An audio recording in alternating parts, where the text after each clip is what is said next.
Strength isn't just about physical prowess. Strength is about character. And today's Rollback episode highlights a vegan strongman who at one time was arguably the, or at least among the, strongest men on earth in both respects.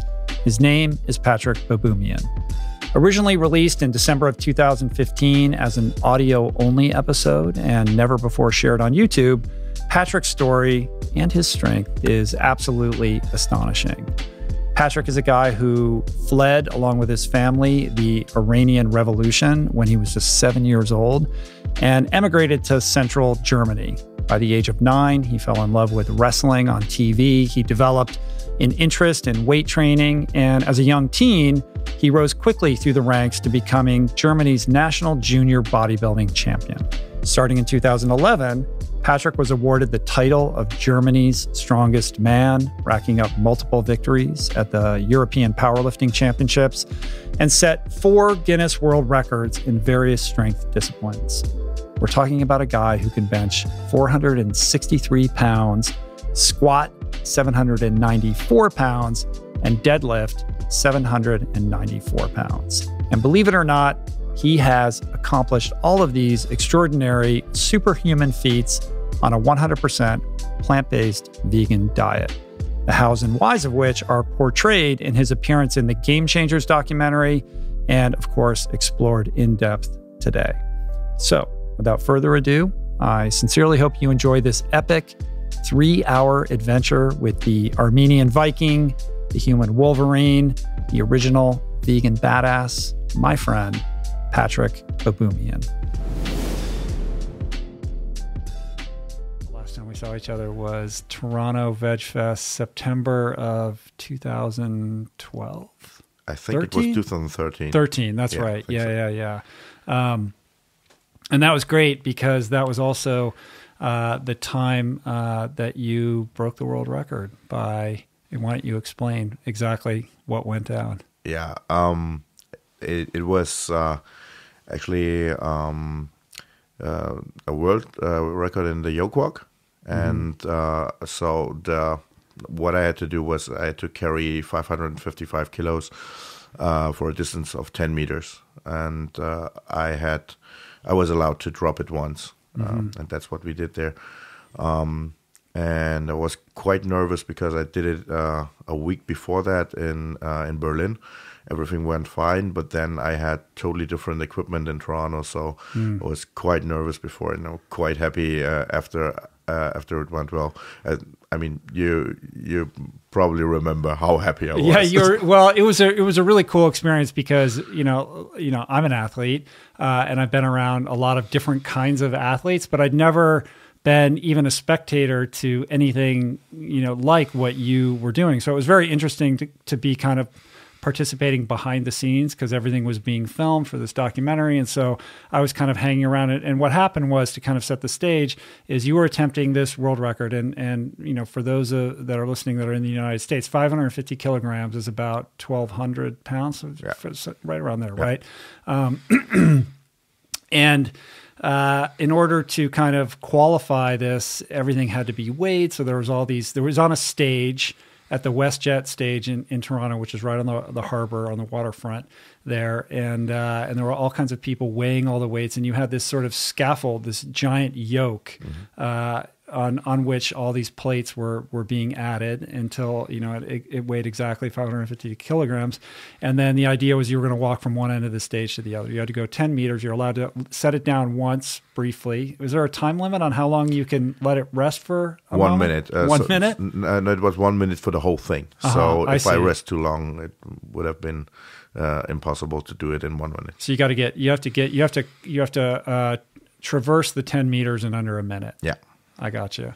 And who sets those rules? Like, how does that work? It was actually we talked to Guinness because it was an official Guinness World Record, and we told them how it normally works at a competition, and then they tried to come up with an idea how to set it up so it works for them. So it was pretty much them. Right. And they have to like send out representative, like there's a whole rigmarole process to that, right? And they charge you a bunch of money, and yeah, it's like a whole thing. Right? I'm quite happy I was not the person to pay the money. That's always good. You get somebody else to do that. Yeah, someone else did that. Hey, I'm the talent, man. You know, I got enough on my plate. No, we had some sponsors, and some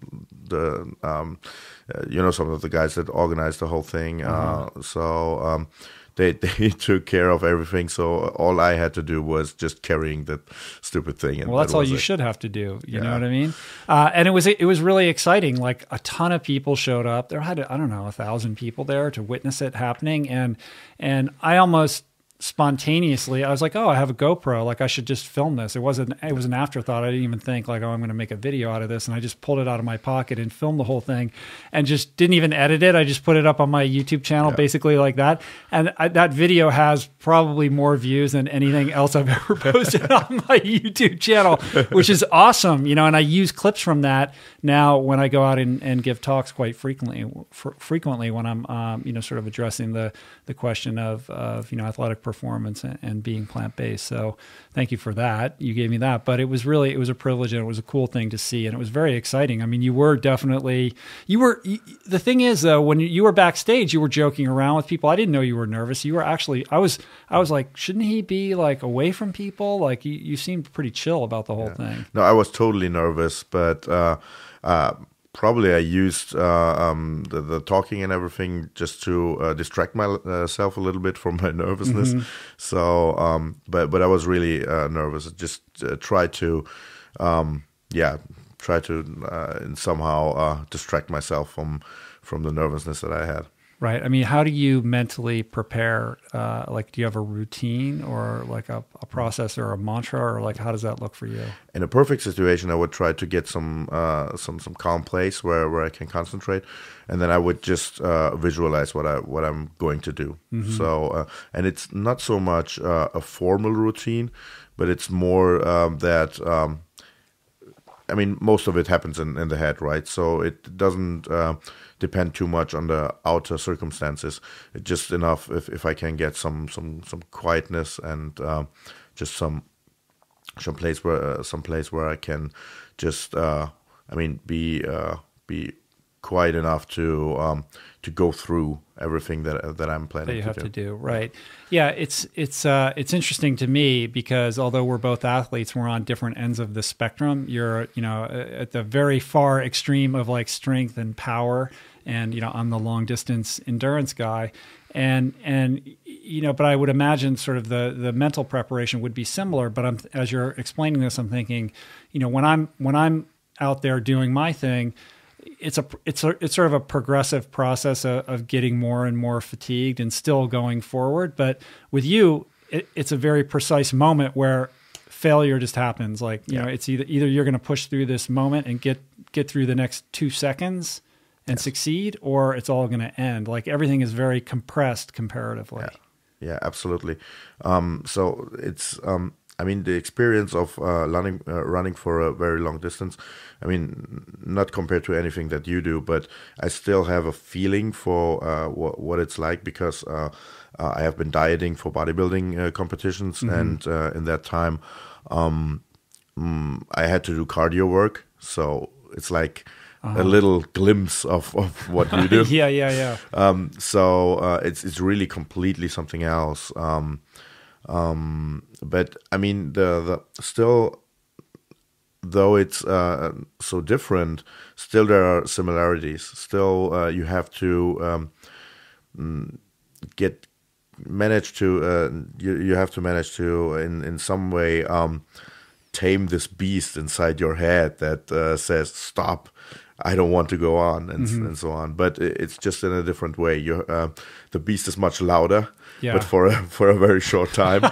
You have to punch it very hard for a short time. And when you're running for a long distance, of course, then it takes much more time. But It's a low grade. He's not. Yeah, he's like, instead of the beast punching you in the face very hard, he's just lightly slapping you constantly. Yeah, like some kind of water torture. Yeah. It's different. It's interesting. But the principle is the same, really, which is to, quiet the chatter of the mind and get as present as possible. Like, the more anchored in the moment you are, then the more able you're going to be able to like show up for the task at hand, right? Mm-hmm. And then what separates me a little bit from most people that I meet in competitions and that I compete with is that a lot of the guys will try to use aggressiveness to psych up and get to the point where they can really unchain that inner energy to succeed. And for me, it works differently. I think actually my procedure is probably more nearer to what you might do or some endurance guys would do than to what is typically a typical procedure for someone in my sport, because I really try to I don't try to use aggressiveness and anger as a source of energy, because I have the feeling that it unchains energy, but at the same time it really makes it hard to concentrate on form and so on. So for me, it works best to really get calm. And then the funny thing is, as soon as I succeed, and as soon as I really do what I'm planning to do, right after the last second, I'm exploding. Like because I saw that because I really have to. It's like really having to put all this pressure inside the bottle, and then it pops in the like a bottle of champagne or something, right in the last second, and I explode. Yeah, but not in anger. There's a joy and a jubilation and a sort of aggressive celebration of it, but it's not coming from a dark place. And I think that's an interesting point that you made. That sort of pound your chest and huff and puff kind of aggressive anger approach. You see a lot of that, but it always struck me as sort of, first of all, it takes a lot of energy to do that, so you're wasting a bunch of energy kind of peacocking around like that. And I feel like it's unsustainable in the sense that you have to, like, if you have to summon that up every time in order to perform, that's a tall order, right? As opposed to, like, when you were talking, I'm like, well, it's more of a Zen approach, like, sort of internally focusing and like just getting all that energy ready to channel it in like one very laser, focused direction. Interesting. All right. Well, let's track it back. You have such an interesting story. We're here in Frankfurt, Germany, and you live, a couple hours away north in Berlin. But you're Armenian, you're Iranian, you speak amazing English. Like, what is going on here? You're like this melting pot of all sorts of different cultures, packed into this very compact, strong structure. That's probably the coolest description of my person I heard so far. Are you the Armenian Viking, or are you the human Wolverine? Which one is it? You know what I mean? You're definitely the human Wolverine. Yeah, probably. The sideburns are growing fast. How long have you been growing those? They're insane. I think almost half a year now. Really? It's pretty funny. So I'll post a picture on the website in the show notes, and I'll also embed the video that we were talking about there, so everybody can check that out.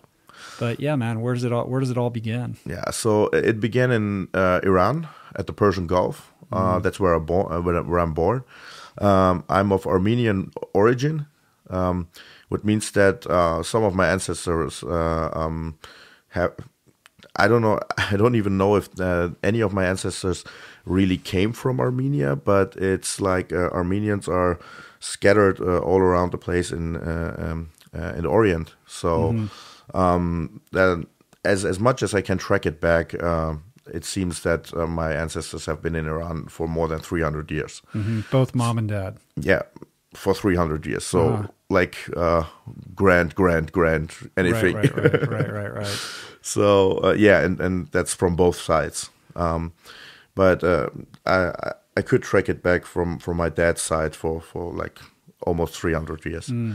So still of Armenian origin. So that means that I grew up speaking Armenian and Persian, 2 languages. And then when I was 7 years old, we left Iran as refugees of war, because the year I'm born is 1979, and that's also the year the Iran-Iraq war started. So yeah, when I was 7 years old, we left Iran, and I grew up, from that point, I grew up in Germany. So that was the third language. Why Germany? I mean, what did your dad do, or are your parents still around? No, my dad died when I was 4 years old, and I then left the country with my mom. I see.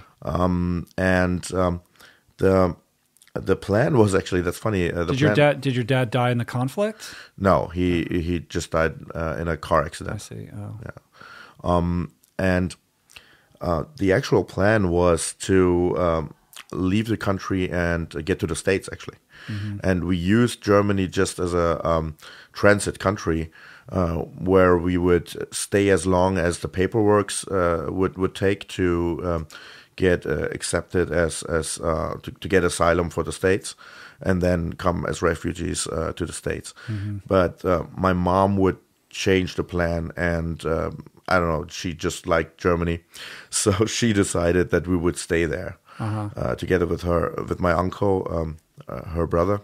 So we're all. Was he already here, or no? We came together. Wow! And so they didn't know anybody, though. Yeah. Right. And do you have brothers and sisters? No, I had a sister, but she died in a car accident too. Oh, so it was just me. I'm sorry to hear that. Wow. Yeah. So it was just me, my mom, and my grandma, and then also my uncle and his family. Wow. And to the Frankfurt area, or where in Germany? At the beginning, it was we arrived here in Frankfurt, and then the place where I lived for the next years was an hour from here. So that's pretty much where I was based through my childhood and so on. Yeah. Wow.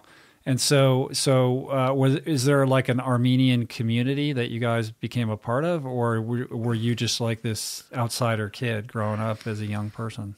Yeah, that was pretty much the situation. So there wasn't a lot of Armenians here, and I also because I grew up with 2 languages, it was quite easy for me to learn German. So I needed like 6 months or so, and then I was fluent, but not in a correct way, but still fluent. So it went quite fast, and it was quite easy for me to integrate myself into the community and everything. So right. And is that how you picked up English so well too? You just have an affinity for languages, you think? I think that's a part of it. And then the other part is that I always had a lot of friends from the States and English-speaking people. And also when I studied psychology, all of the literature I had to read, it's all in English. It was in English, right? Yeah, so when you were in college or university, right? Yeah. All right. So, like, what kind of kid were you? I mean, were you always a big, strong kid? Were you playing a lot of sports as a young person, or where does athletics kind of enter the picture? Not really. It was, I think, pretty much the opposite. Even, and not that I was particularly weak, but I was particularly quite unsporty. I wasn't very athletic, and that's pretty much how it is, how it still is. So if I would have to run, I don't know, for a few miles or so, it would just kill me because I just carry too much weight. So in school, I was not the athletic type of kid. What kind of kids did you hang out with? I think I was one of those. I was the leader of the outsiders, I would say. I was the coolest guy within the really uncool guys. Right. I got you. But you seem like a guy who could kind of navigate in between groups. Like you have social skills. Like you could be able to like kind of pick which, whatever group, could kind of like you could be with. Yeah. Is that accurate or no? I mean, at least you can say that it was that I was with the outsiders in purpose. So it was not like I didn't have the chance to get to the mainstream guys. Yeah. But I really always liked to be a rebel. So that was... Well, I mean, you wouldn't be growing a beard the way that you grow a beard. It's like, I don't see you over at the investment bank with that beard. That's right? it. You know what I mean? Cool. I got you. So where did the interest in, I mean, the first kind of thing that you started to explore was bodybuilding, right? I mean, the sort of powerlifting and strongman stuff came later. That's right. So it all began when I was 14 years old. And me and a friend of mine who went to the same school, we were both very, very much into professional wrestling. So we watched all the... who are your guys? Yeah. Who are like your favorite guys? I had a few guys that I really liked, and probably The Undertaker being one of my favorites. And then my friend was a really big fan of the Hitman, Bret the Hitman Hart. Yeah. So we watched all those stuff, and then we would also try to do all the things by ourselves. Right. And on several occasions, we almost killed ourselves, breaking our necks and doing a lot of stupid stuff. So at a certain point, we just realized if you really wanted to go for a wrestling career, we would have to build muscle because as a 14-year-old, and he was even 1.5 years younger than me, so we really didn't resemble the stature of these guys, right? So, really, the seed here, the spark that lit all of this was wanting to be in the WWF. Absolutely. Yeah. All right. Absolutely. So that was the first step, and then we began lifting weights at home and just doing some exercises, some body weight exercises. We got some dumbbells and did some stuff, and then we went to the outdoors and did some outdoor stuff, also a lot of running and everything, just to get an overall fitness. And then at a certain point, we decided that we really wanted to go and be members in the gym, so that we could take our training to the next level. Yeah, right. And that was a really hard challenge because most of the gyms wouldn't accept us because we were so young. So they were like, okay, you have to be at least 16 or you have to be at least 18 and so on. And finally, we found a gym that accepted us, and we trained there for, I think, 1.5 years until they kicked us out because at that point, I think I broke 3 of their implements that they had. Why? How'd you do that? What do you mean? Like, I was too strong. You really? So you're just naturally like, all right, I'm trying to get the picture here because in the picture I was painting in my mind is you're, basically an average looking kid who's like, committed to this dream and is slowly building up. But obviously right out of the gate, you were, I mean, you're built for this, just your natural stature, but were you just naturally strong? No, what you have in your mind is absolutely correct, but it didn't take me a long time because we both, my friend and me, we were both so dedicated and so motivated for the whole thing. We were pretty much living for that thing. So like when we woke up in the morning, we would have our shake, and when all these other kids would go to parties, we would just do our routine. Right. And that's why after a year or so, we just exploded, both of us. We just exploded, and that's where it really came to. Right, when like the hormones kick in of like puberty and everything like that, and you're spending all this time in the gym, and you got posters of all these guys on your bedroom wall probably at home and the whole thing. Absolutely. I like how you did it with a friend though, right? It's like you guys, so like what happened to him? Yeah, the funny thing is we're still both in the business, but he's doing, so I'm still an athlete. Right. And he's running a website called bodyextreme.com. And he does a lot of competition coverage in bodybuilding and in strength sports and so on. So he covers all the pro bodybuilding events in the States. And did he become a bodybuilder himself as well? For a time. Yeah. So both you guys like built a life out of this little dream that you had when you were 14 and joined your first gym. That's pretty cool. Absolutely. Yeah. Nice. So when does the competition aspect of it come in? Like what? So you're getting big, right? You're breaking weights. You're getting kicked out of gyms. Like then what? then we found another gym that was a little bit more hardcore. And the equipment was more stable. Yeah.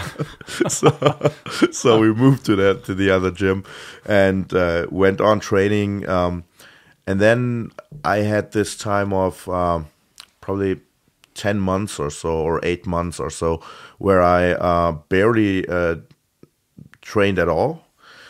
It was a time where I pretty much did everything that I had missed in the years before. So I partied like a jackass. I did everything that I hadn't done. Were you just burned out, or like what motivated that, you think? No, it was just being a teenager. I really didn't think about it. It was just that in that moment it felt like the thing to do, and training was in a certain moment, training wasn't that important anymore. Mm-hmm. So I had this 10 months or so, but then after the 10 months, it just came back. I just felt the urge to get back into training and everything.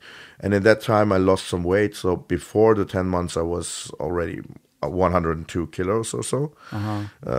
Which is what? That's what, like 210 or something? No, that's 220. 220. Okay. 220, yeah, 220 something. So quite heavy for a 17 years old. Yeah. So and if you were in the United States, you'd be playing football for sure. Yeah, I think so. Yeah, probably. Then I got back into training, and at that time my friend did his first bodybuilding competition, and I just prepared him. So I was just his. What do you call that? It's not really a coach, someone who comes with you to the competition and just helps you with everything. Right. So I did that, and when I watched the competition, it somehow, I thought it would be fun to do the same thing. But then at the same moment, bodybuilding was not really what I was. I didn't feel that I was a bodybuilder in the sense, because it's a aesthetic sport. It's about looks, and I was all about lifting heavy stuff. Right. So it felt like, okay. What happened to wrestling? Yeah, that's a good question actually. So wrestling. Speaking of aesthetics, wrestling really went away within the first 12 months when we realized that lifting weights was such a lot of fun. So it really got replaced by lifting weights. I mean, I still think the wrestling thing is really cool, but it wasn't the center of our motivation anymore. Right. So so he did his first competition, and then he tried to convince me to do one, and it didn't really feel naturally to me. But I still would let him convince me. So I did my first bodybuilding competition 6 years after getting back to training. And the problem with it was that I was quite successful actually. So I won in my county, and then at the German juniors championship I would be placed fourth. Right. And so you're what, like 17 now or something like that? 18? At that point I was 19 already. Gotcha. So I thought, okay. It's weird, like you're succeeding, but you're like, I don't even know if this is my thing. Absolutely. Right. Then I thought, okay, now I have done this and it went much better than I thought. So probably I should go for another try, because it was my second last year in the junior division. So I thought, okay, I have one more shot at the junior division, and probably if I'm now fourth, probably next year I will be. It will be possible to win. So that's what I tried. I came back the year after, won the county again, and then went for the Germans, for the German nationals. And my plan was to get into the middleweight category. So in the junior division, they have three categories, three weight categories, up to 7 kilos, then up to 80 kilos, 70, 70, right. 70, and then up to 80, and then everything above 80 is the third and the open category. Right. And my plan was to get in the middleweight, so up to 80 up to 80 kilos. And something went wrong with making weight, so incidentally I got into the heavyweights, and I thought I'm completely. I don't have any chance to do any good at the heavyweights because I mean most of the guys were like much taller than I was. You just much bigger. You didn't cut weight properly. Like you screwed up somewhere along the line in terms of like the whole weight cutting thing. Actually, it was not my fault.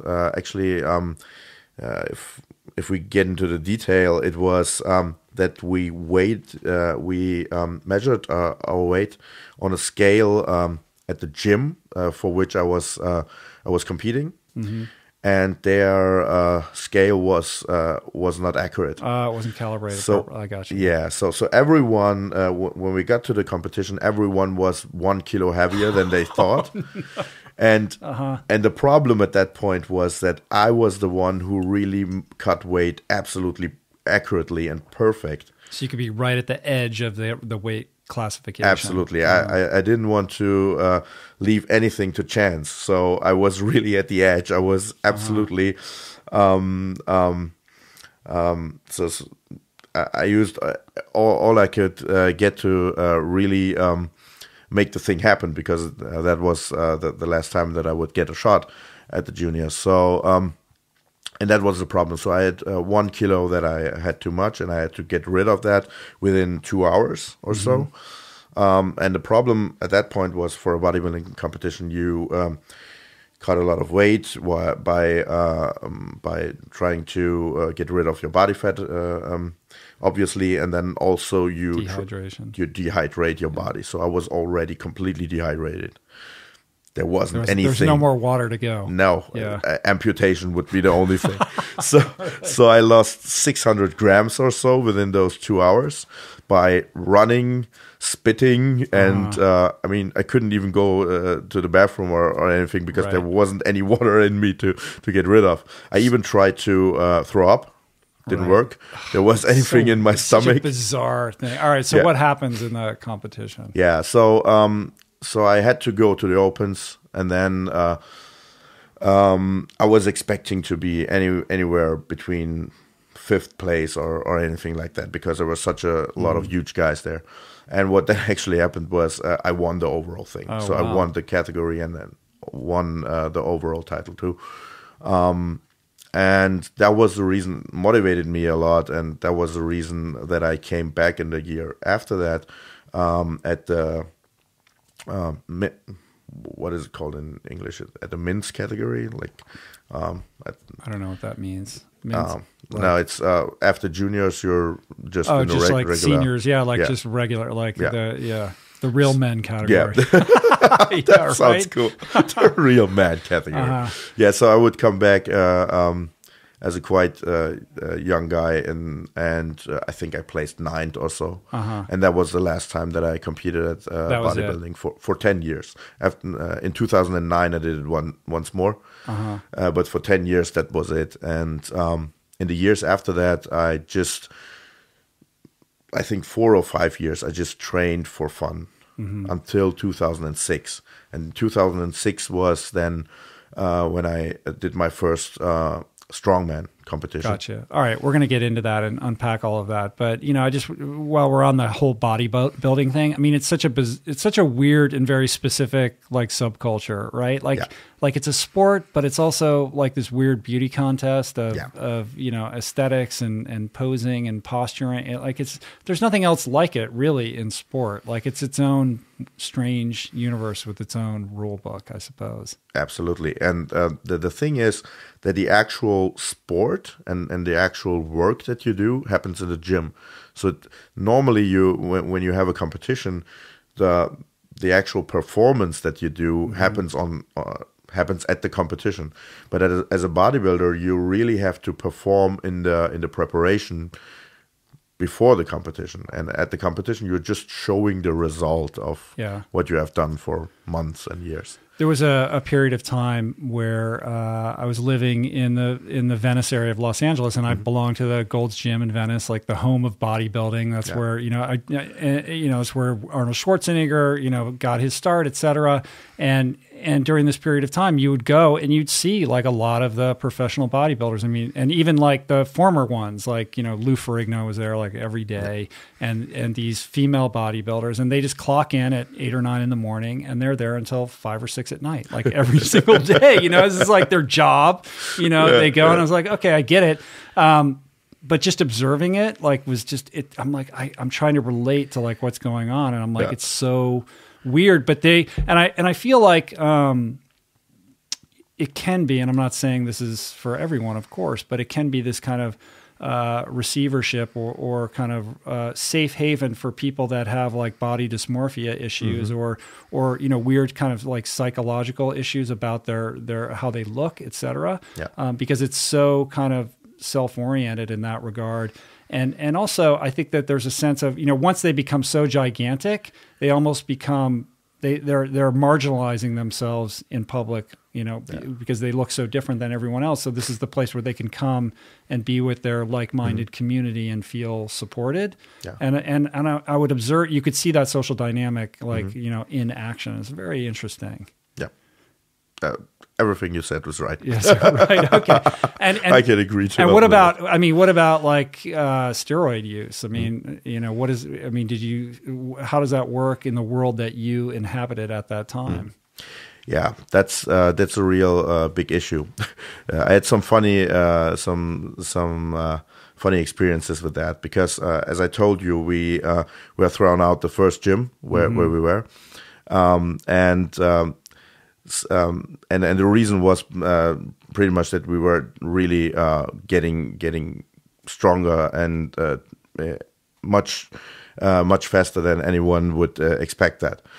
So some of the gym members would really get angry, and in most cases it was you have those guys that are in the gym, and you see what you described, that they get in the gym quite early in the morning, and then you see them until the evening. And you have those guys that really do that, but you don't see them train, actually. Yeah, they're just kind of walking around talking to each other. And then like sort of flexing in the mirror and observing themselves. Yeah, and then most of the time you see them even at the, what is it called, in the bar, having a shake or anything, or even smoking cigarettes or anything else. So what they do has pretty much nothing to do with sport or with a healthy lifestyle or anything. And those guys would get really angry on us because we were really doing well. Like after 1.5 years, I think I was one of the strongest guys in the whole gym, and I was 16 years old. And so some of them would like scream to our face that we were using steroids, and I don't think. And the funny part of it was, at that point, I wouldn't even know what they're talking about, and I was like, I told my friend, "What the hell are they talking about? What is that even?" So up to the point till we left the gym, I didn't even know what it was. And then, of course, in the years later, I learned a lot about it because I met a lot of people who tried. I mean, some of them try to sell you something. Some of them, I'm sure if you're in that world, it's going to be in your face, right? Absolutely.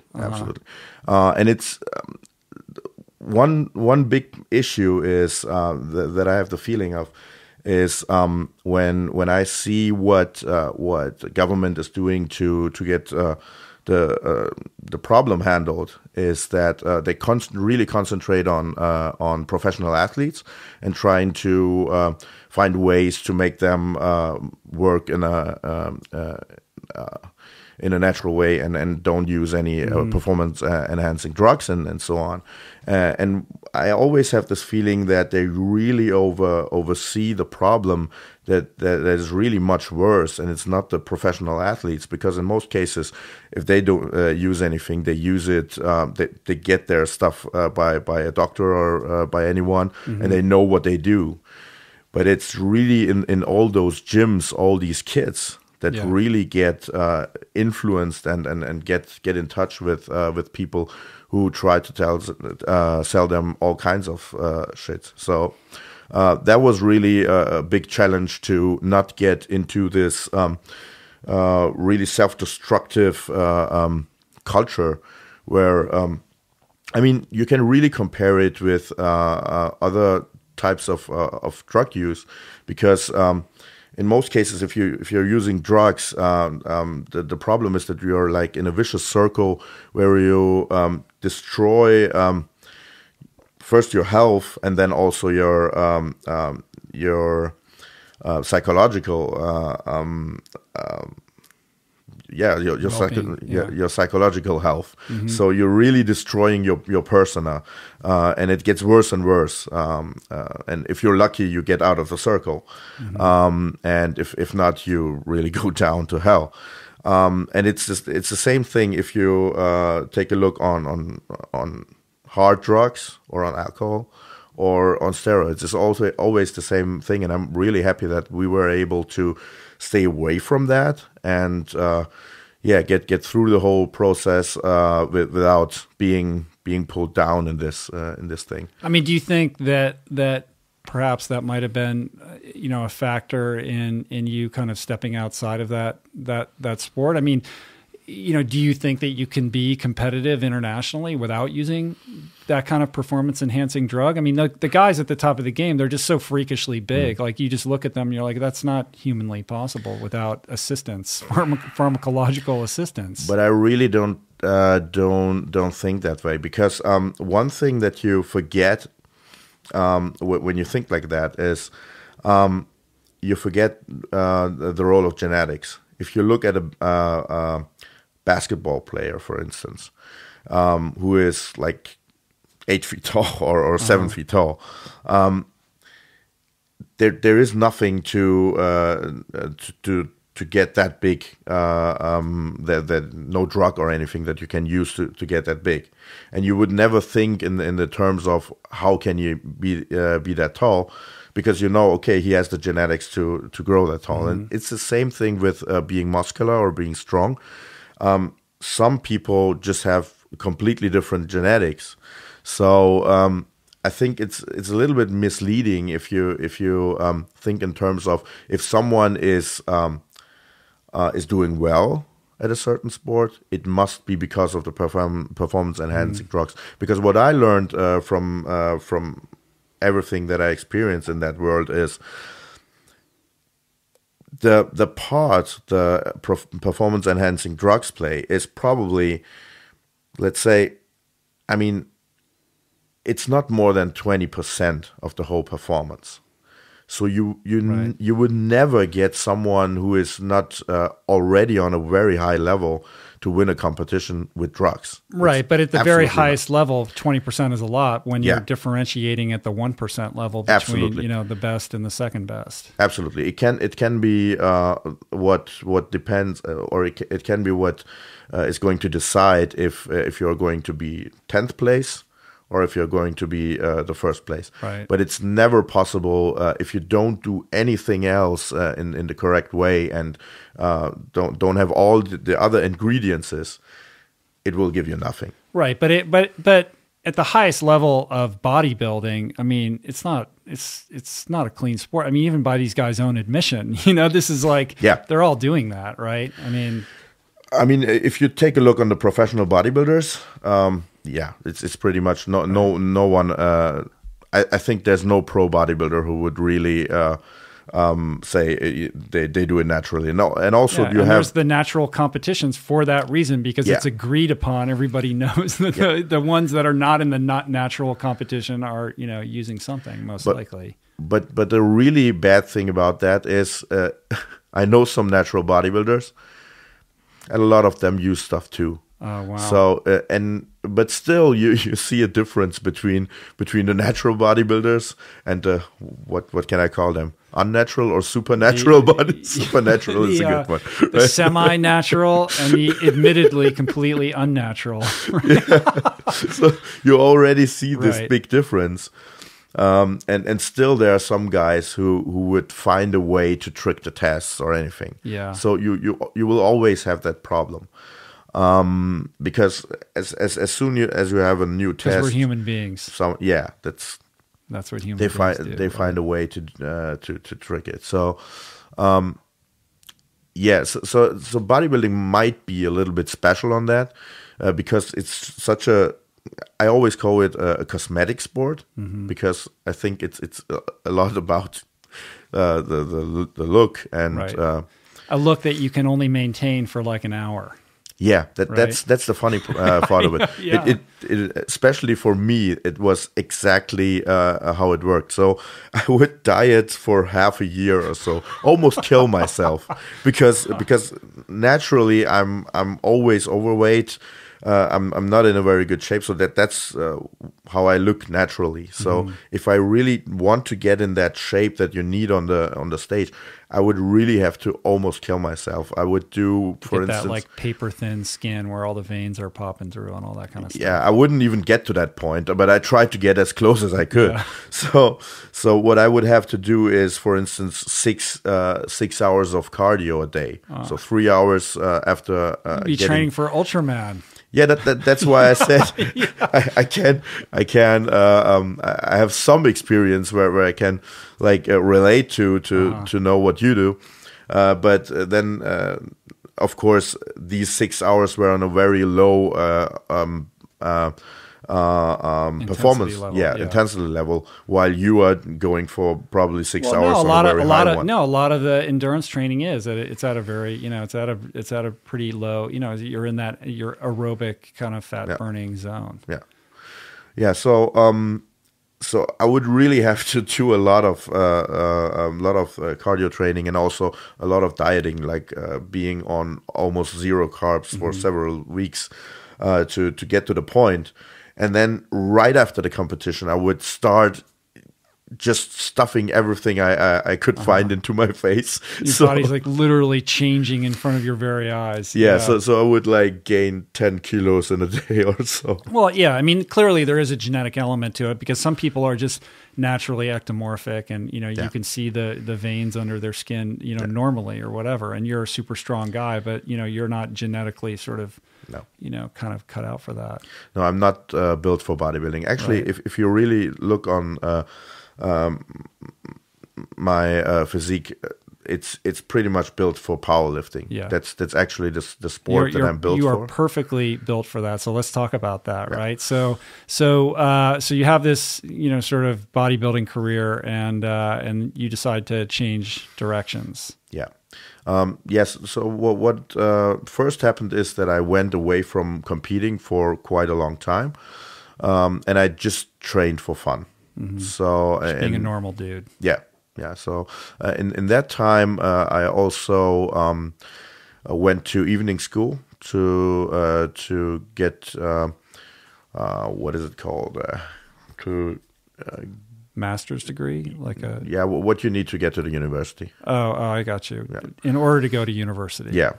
So I did that in that time, and then in 2006, I went. I started my psychology study, and also in 2005, so 1 year before that, I became vegetarian, and then in 2006.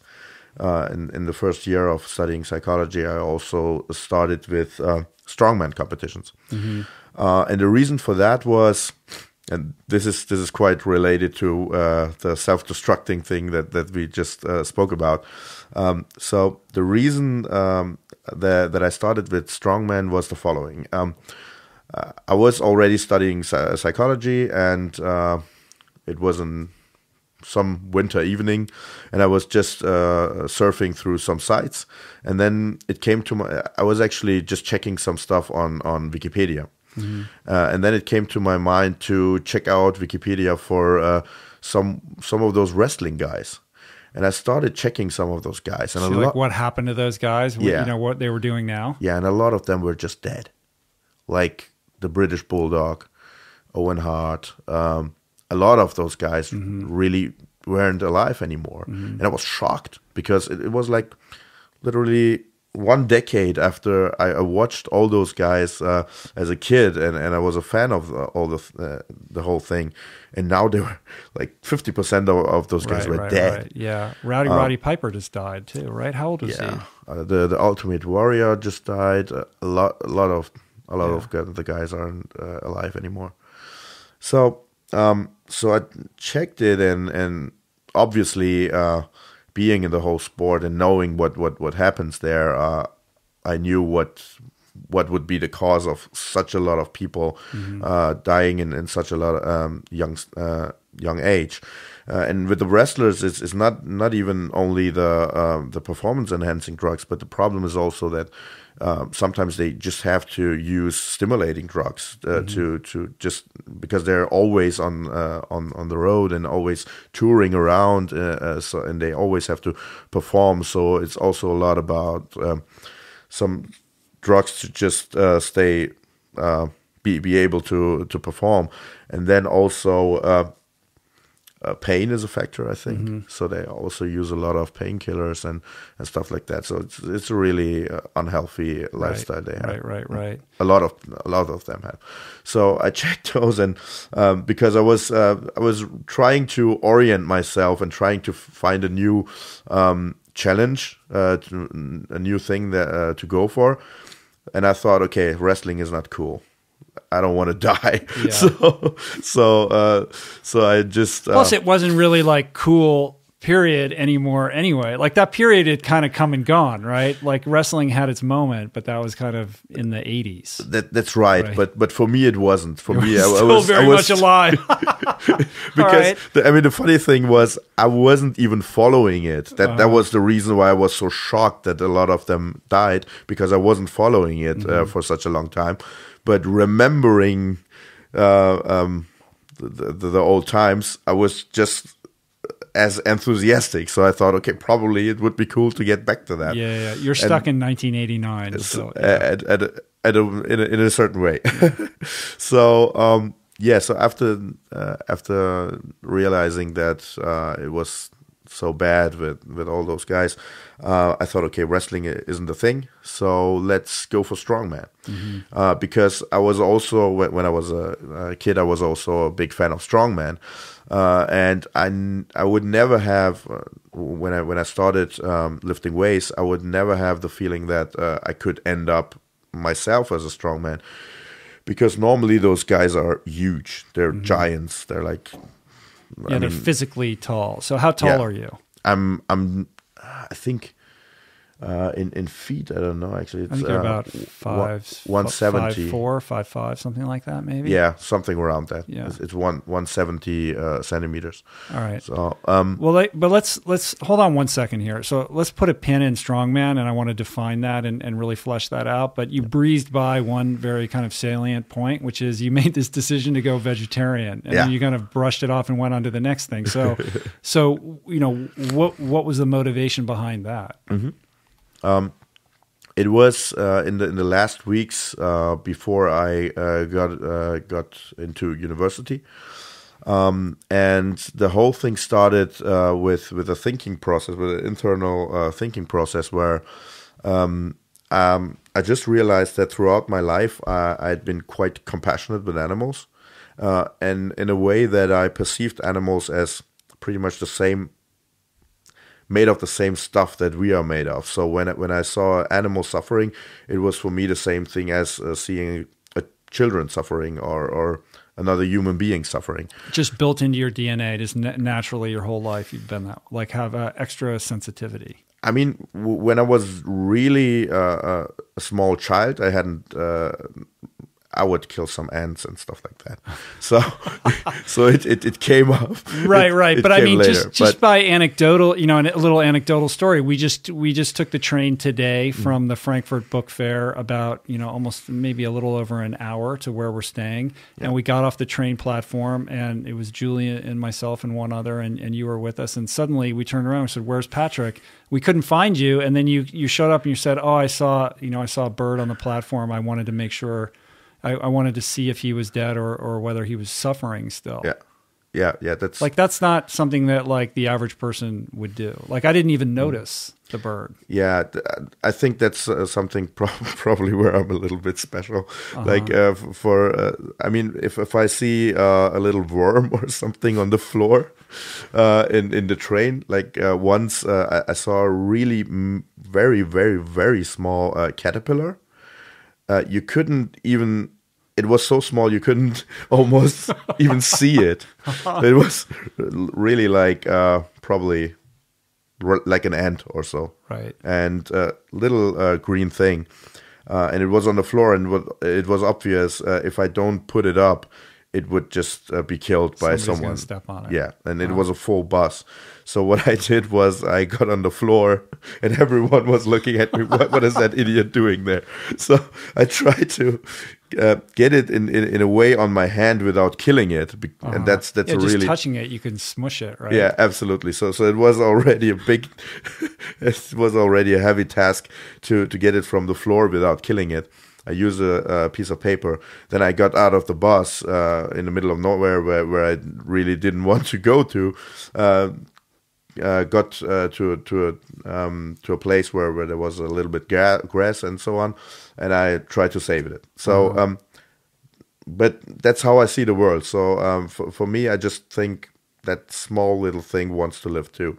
So it's like, or sometimes I just think if you perceive us humans from a much higher perspective, we're like little ants too on this big planet. So if I don't have any pity with this small little thing, why should some higher being, like, I mean, some people believe in, I'm a atheist, so I don't believe in any deity or anything, but some people believe, and then I think, okay, why are they expecting some higher being to have pity with us if you don't have pity with this little worm? Right. So and pity might might not even be the right word. It's more like compassion, right? Because Yeah. pity kind of implies you feel sorry for them. Yeah. Yeah, that's interesting. And that, I mean, where does that come from? You know, I mean, one thing I didn't know about you was your father and your sister passing away in was it in the same car accident? Or Yeah. were those, it was. Okay. That was so the same car. do you remember that? I mean, I can't help but think perhaps, the pain of that experience might have informed this, sort of compassion or perspective. I don't really know. I think in a way I'm just a little bit different, and I think it there's a lot of ingredients to that caused this being different. And but as somebody who studied psychology, Yeah. right? If you had to diagnose yourself, that's why I said it's a lot of ingredients, and one of those might be that I lost my dad so early, and also what happened is I was a single child after that. So and also my mom had to work, so I would be alone for quite long time every day. My grandma being the one who was with me at home. So so when I was like 9 years old or 10 years old, I would think about stuff that normally children my age wouldn't think of. Like I would think a lot about the universe and why we are here, and if there is something like this concept of evil, good and evil, I would think a lot about that. So when I was 9 years old or so, I would ask my mom if what decides who we are, if that's genetics and experience, how can someone be evil? Because none of those, you don't choose your genetics, you don't choose the experiences that you do. So how can someone be evil? Stuff like that. So I was she's a little bit strange. Don't ask me questions. Yeah. Yeah, that's how it was. It's like asking these like super intense, questions of the universe. Yeah, so I was a little bit strange as a child already. And I mean, one reason was that I was alone because I lost my dad and I lost my sister. so early, and also I had to cope with the situation of losing them, and not really. I was 4 years old, so I wasn't really able to understand what really happened. So it's pretty much kickstarted this whole thinking a lot thing that I had in me. And then another ingredients would be that I grew up in this country where war was happening, and I was only so the only people around me were my mom and my grandma. So there was no other men that I could relate to when things were getting out of hand. For example, when we would be bombarded, and then everyone was afraid and then screaming and everything. And I had all these situations where I had to find a way to handle and cope with my little psyche. That there's a lack of control, right? Yeah, there's absolutely. all this chaos happening around you and tragedy, and you have no ability to sort of control that situation. And so it's interesting then comparing that to strength training in the gym or bodybuilding. That's something that you can control completely. You put Absolutely. this weight on, you lift it. This is the result that you get. You eat this much food. Like it's very much almost like it could be an obsessive compulsive exercise in trying to control your small little universe. Yeah, and that's exactly where it came from. The origin was this lack of control in my childhood.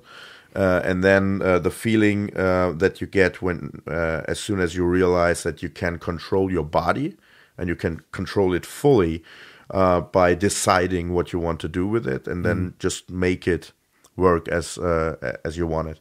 So that was the origin of that, and also having all these situations where I saw other people in distress and in panic when something happened. I also had this urge of being able to help in a way. I really wanted to help, and then at the same point, I was just a little child, so I couldn't do anything. So I would have these daydreams of the rescuer. Yeah, I would dream of situations where something bad happens, and then I'm able to help you get to be the everyone. Superhero. Yeah, Interesting. So that's probably something that relates to this compassion thing for animals and so on. But I think at the end of the day, I think this perceiving other living beings as equal to us, that's really something that comes naturally. I don't think that there's any experiences or anything in my childhood that really relates to that special thing. Right. I think that's just because, I never found a reason to not think that they're the same. So I think that's probably the most important part. And were you, as a younger person, before you decided to go vegetarian, that must have caused you some consternation to be eating the meat, and you must have you rationalized that by saying, well, I have to, because that's what I need to do to be alive and healthy. No, that's the shocking part of it. The shocking part of it was that up to 2005, I didn't even realize that there was something going wrong. And the problem is, when you're eating something, you don't see the animal. And that was exactly what happened before I decided to go vegetarian. So what I realized is that there was this complete contradiction in my behavior and in the way that I perceive the world. So when I would see an animal suffering, I would instantly have the urge to help. And it would, so I would have some birds with broken legs or anything. You were always bringing animals home to the house as a kid. At that time, I wasn't at home anymore, so I was living with my ex-girlfriend at their house, and so we would both bring a lot of animals home. I would then take care of them and then set them free when after helping them. And what I just realized was it doesn't make any sense to put time and energy in helping one animal and then at the same time eating another animal. Right. And that's so straightforward. And it was so shocking that it took me like 26 years to get to the point to see the contradiction. But once I started thinking about it, there was actually no other way than to say, okay, I have to stop this. So that was the point. And the most important question for me was, would I eat it if I would have to kill it? And the answer was no. And then I thought, what I do is just dishonest, because ethically you're just abdicating that decision to somebody else as a rationalization and saying, well, I'm not killing it, but by proxy you really are. Yeah. And the bad part of it is that you're doing the whole thing unconsciously. Consciously. So you're most of the people, I would say 90% of people would actually have the same problem I had at that point.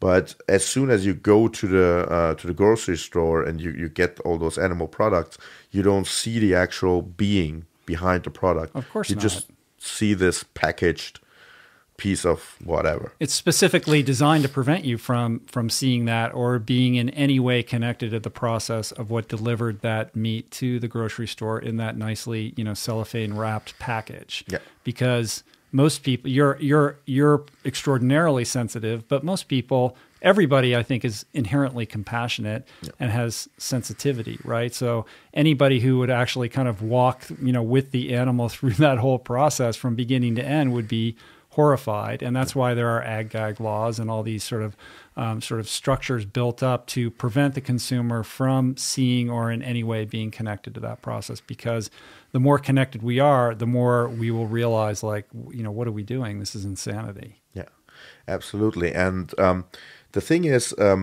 this whole culture of eating animals comes from a point in time where it was part of surviving. And the thing is, we don't need it anymore to survive. And that's really the problem that occurs as soon as you start thinking about it. There's a cultural attachment to this misconception that we are obligate omnivores, that at a very fundamental level, that we need animal products in order to thrive, right? And your experience and my experience has been quite the opposite, actually. And when you have that moment and you realize, like, wait a minute, like, not only do I not need it, like, I'm actually feeling better and performing better without it. It's like taking the blue pill in the Matrix, and suddenly this whole sort of world opens up to you where you start to really see things with a little bit more objectivity and clarity, and you begin to question, like, well, what's really going on here? Absolutely. And what you then see is that we're doing a lot of things in everyday life without thinking about it and without questioning it. It's not just this issue. It's a lot of things, and a lot of things where you really before you get out of the matrix, you think it's just natural and it's just what I do because I want to do it, and then you find out, no, I'm just programmed to do all these things by culture. And as soon as you step one step back and then have a look on the whole thing from a little bit higher perspective, you just see all those things. So what would an example of that be for you? Oh, a lot of things that people do to each other. Like, for instance, how you manage a relationship. Like this, for instance, we are used to have a relationship to another human being, same or different sex, and we have this feeling of that can always be a relationship of two people. It's actually completely cultural. It could be 20 people loving each other or anything, It's a lot of things that we do. And the funny part of it is that it's really fundamental things.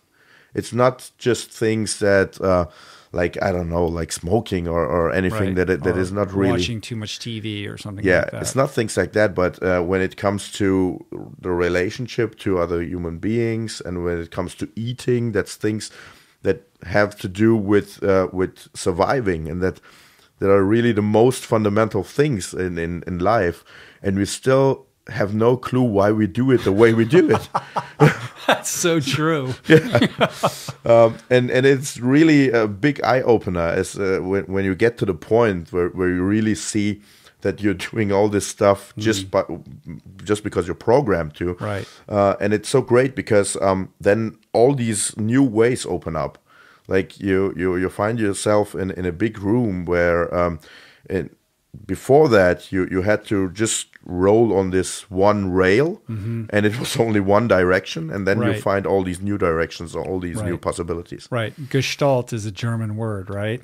It's the gestalt of just the sort of, cultural imperative of, this is what you do. And then when you're this age, you do this, and then you go to high school, and then you go to college, and then you work, and you rent an apartment, and you lease a car. And, wait a minute, what is going on? You know what I mean? What's really insane here? That's so interesting and funny. So, all right. So do you have this epiphany in like one lightning bolt, or is this a gradual progression of realizing, you know what, there's too much dissonance with, between my value system and how I'm behaving. I need to align these a little bit better. No, it was really a clear cut at that moment, but it had no external factor. Like some people watch a film. Like I know a lot of people who watch Earthlings, for example, and then they go vegan or anything. But for me, there was no external factor. It was really just this one moment where I just became aware of the problem, and that was it. Just boom. Yeah, that was it. So I made the decision. It didn't really work out well on the first run. So what happens was after 2 days of no meat, we would go out, and then after going out and after not eating for quite a long time, we would get to a place with our friends where they had pretty much nothing that was without meat. Right, only sausages. Stuff like that, and then or Germany, and then they had salami pizza. So, and then I thought, okay, what am I going to do now? I'm dying. I'm starving here. Yeah. So at the end, I ordered a salami pizza, and then I took the salami off the pizza, and I ate the pizza, and then I was, what am I doing here? It's already happened. Right. So I thought, okay, this is helping no one. So the first try ended after those 2 days with eating the salami pizza. And then the day after I would get back to it. And then it went on for 6 years. Yeah. And so, and this is the same time where you're looking for a physical challenge also, and you start to get interested in the strongman stuff. This is probably 6 months or a few months before that, before I was looking for the physical challenge. So like several months before starting to think about strongman, I made this decision and I went vegetarian. Right. And did you think at that time, I mean, were you perceiving yourself as an athlete? Did you contemplate the impact that might have on your ability to perform in the gym? No, and that was actually the lucky chance that I had, because I was totally expecting my performance levels to go down, because the 12 years before that, I had always trained with a lot of animal products, especially a lot of meat. So I thought, okay, this is going to Are you crush drinking my like raw eggs, like Rocky, and doing all that kind of stuff? Not so much. I was more into dairy products. I would like drink 10 liters of milk and stuff like that. So I thought, okay, this is going to be a problem for my performance, but I don't care so much, because at that point I was just training for fun. So I thought, okay, it's no problem. That's okay. Like, that's a bargain I'm comfortable with. Yeah. And what then happened was the exact opposite. Like in the 6 months after that, I was doing so well. I gained 5 kilos of muscle mass or of body weight.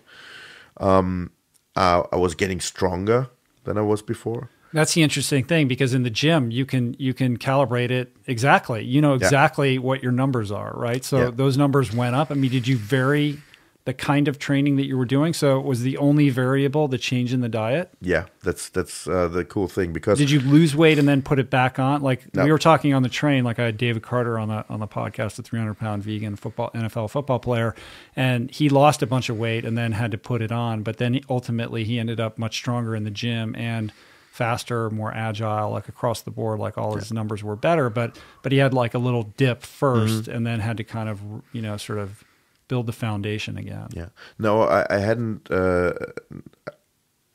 anything like that, because 4 years before that point, I was just training for fun. So it was pretty much all those 4 years were a plateau, and the only thing that changed was the diet. The only thing that changed was that I got rid of the meat. And what really happened is, I mean, you won't gain any weight just by giving up meat. What really happened is, because I was not eating meat, my appetite was much more, because I had this feeling of I had to get what I was eating wouldn't fill me up. So I was like, I have to eat more. And that's something that's really crucial, because meat is really giving your stomach a lot of work.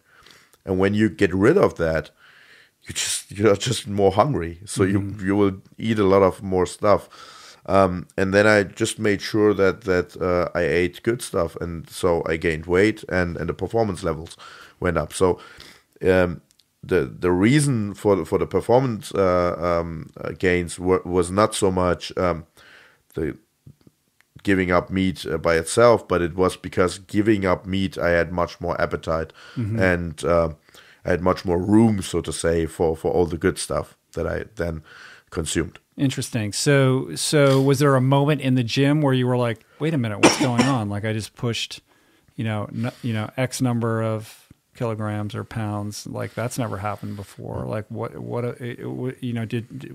did that look for you? Was there a specific day in the gym where it hit you like, wow, this is actually making me better?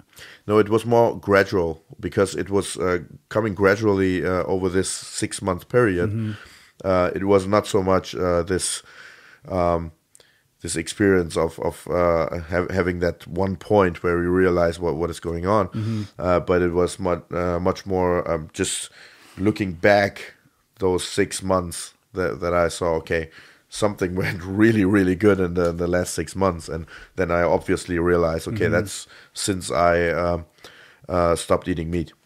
Right. And so was the kind of gains that you were experiencing, was that related to this renewed desire to find a challenge? Like, did that give you like a spark of like enthusiasm, after sort of being on a plateau for a while? No, because I gave up meat in 2005, and then 6 months later was the point where I started thinking about looking for a new challenge. Gotcha. And I think it was pretty much vice versa. It was I realized that I was doing so well, so I thought I have to use this for something. Yeah. Because I was feeling like, okay, this is probably this will go on, and this will open up some perspectives on being competitive at something. So I was looking for new challenges, and I wasn't motivated to do any bodybuilding anymore. So I was just checking what I could use this for. And that's where we get to the point where I was looking for the wrestlers, and then came up with Strongman at All right, the end. So explain what the world of Strongman competitions is. Yeah. So Strongman is a very young sport. And it's been established in 1977, and it all started with this TV show called The World's Strongest Man. Yeah. I was just gonna say, like, it's like it harkens back to like the 70s. I remember as a kid watching these shows, even like Battle of the Network Stars. They would have them do these crazy, chopping trees down and carrying logs and things like that. Yeah, pulling cars. Yes, and the reason that they had all these new events was quite straightforward, because they wanted to find out who is really the strongest man in the world. And for finding that out, they had to take athletes from different sports who consider themselves to be strong, put them together, and then have some kind of competition where they could compete against each other. And to not make it unfair and not giving any of these athletes an advantage over the others, they invented new new types of strength tests. And that's pretty much the reason why you have all these crazy things, because so you would have weightlifters, powerlifters, bodybuilders, wrestlers, all kinds of strong guys. And so no one would have an advantage. They would have events like lifting, lifting cars or pulling trucks or carrying. But it's like gymnastics, right? You have a series of different events, and then it's like a point system. Yeah. Right. And you have the overall like sort of winner who can kind of, or like the decathlon, right? Where there's all these different contests and the overall winner is the person who kind of scores the best across them all. Exactly. That's the way it's measured. So it's, while in other sports where like running or anything, you have this one discipline and then you can just measure the speed or whatever, or how long they jump or anything, or the distance. And then you have a winner. With Strongman, it is always different events, and they are very different from each other. So one is for speed, and I mean, they're all for strength, but in one you might want to be very quick also, and then the other event is probably just throwing something. So to make all these things comparable and to have a system where it all fits together, you just get points by the way that you place in the event. So that's the reason why the sport is so the perfect way to compete to be competitive at Strongman is if you are quite good in all events. You don't have to be crazy strong on one event, because it doesn't give you any extra points if you like throw the thing away double the distance like everyone else does. You just have to win it, or you just have to place. Right. So you just want to, basically what you want to do, because you're doing so many events, is be the best, but conserve as much energy as possible for the next event. So you want to just win by the narrowest of margins, just like the way that you were trying to cut weight. Perfectly. Yeah, and sometimes you don't even have to win. Sometimes you can win a competition without winning any of the events, but just by being in the top three in all the events. Right. Yeah, I mean that's the way like the Tour de France works, like a stage race in cycling. Yeah. Like the GC, the overall winner, he may not win a single stage of the whole thing, but is sort of placing the highest day in and day out. Mm-hmm. And are there like style points too, like how good you look lifting the car? No, there aren't. Like, and I think it's technique. A pity. It's there really should be, right? Because there should be a beard category, because you would definitely win that one. That would be a good one. No, there isn't anything like that, but it would totally make sense because probably a lot of those guys have beards too, right? There would be stiff competition in the beard category, but I think you would take it. Yeah, probably I would have the most special beard. Yeah. So the thing is, you have this competition which actually started as a TV show. So you have this unique mixture of a sport, of a real sport where you really have to perform, and a show that is really meant to entertain people. Right. And you have all these. Which brings it back to wrestling. Yeah, so it's kind of like that, right? You have to be a showman. Yeah, that there is some part of it is still. So there is a style aspect to it. Maybe not scored in points, but certainly present in the sort of ethos of it. Yeah, absolutely. I mean, at the end of the day, you also the one thing is you want to win a competition, but then the other thing is you also want to be popular. You want to be loved by the people. So. Of course, if you put out a big show and you entertain people, they're going to like that. So you have a lot of personalities there who do that in a great way and who are very charismatic.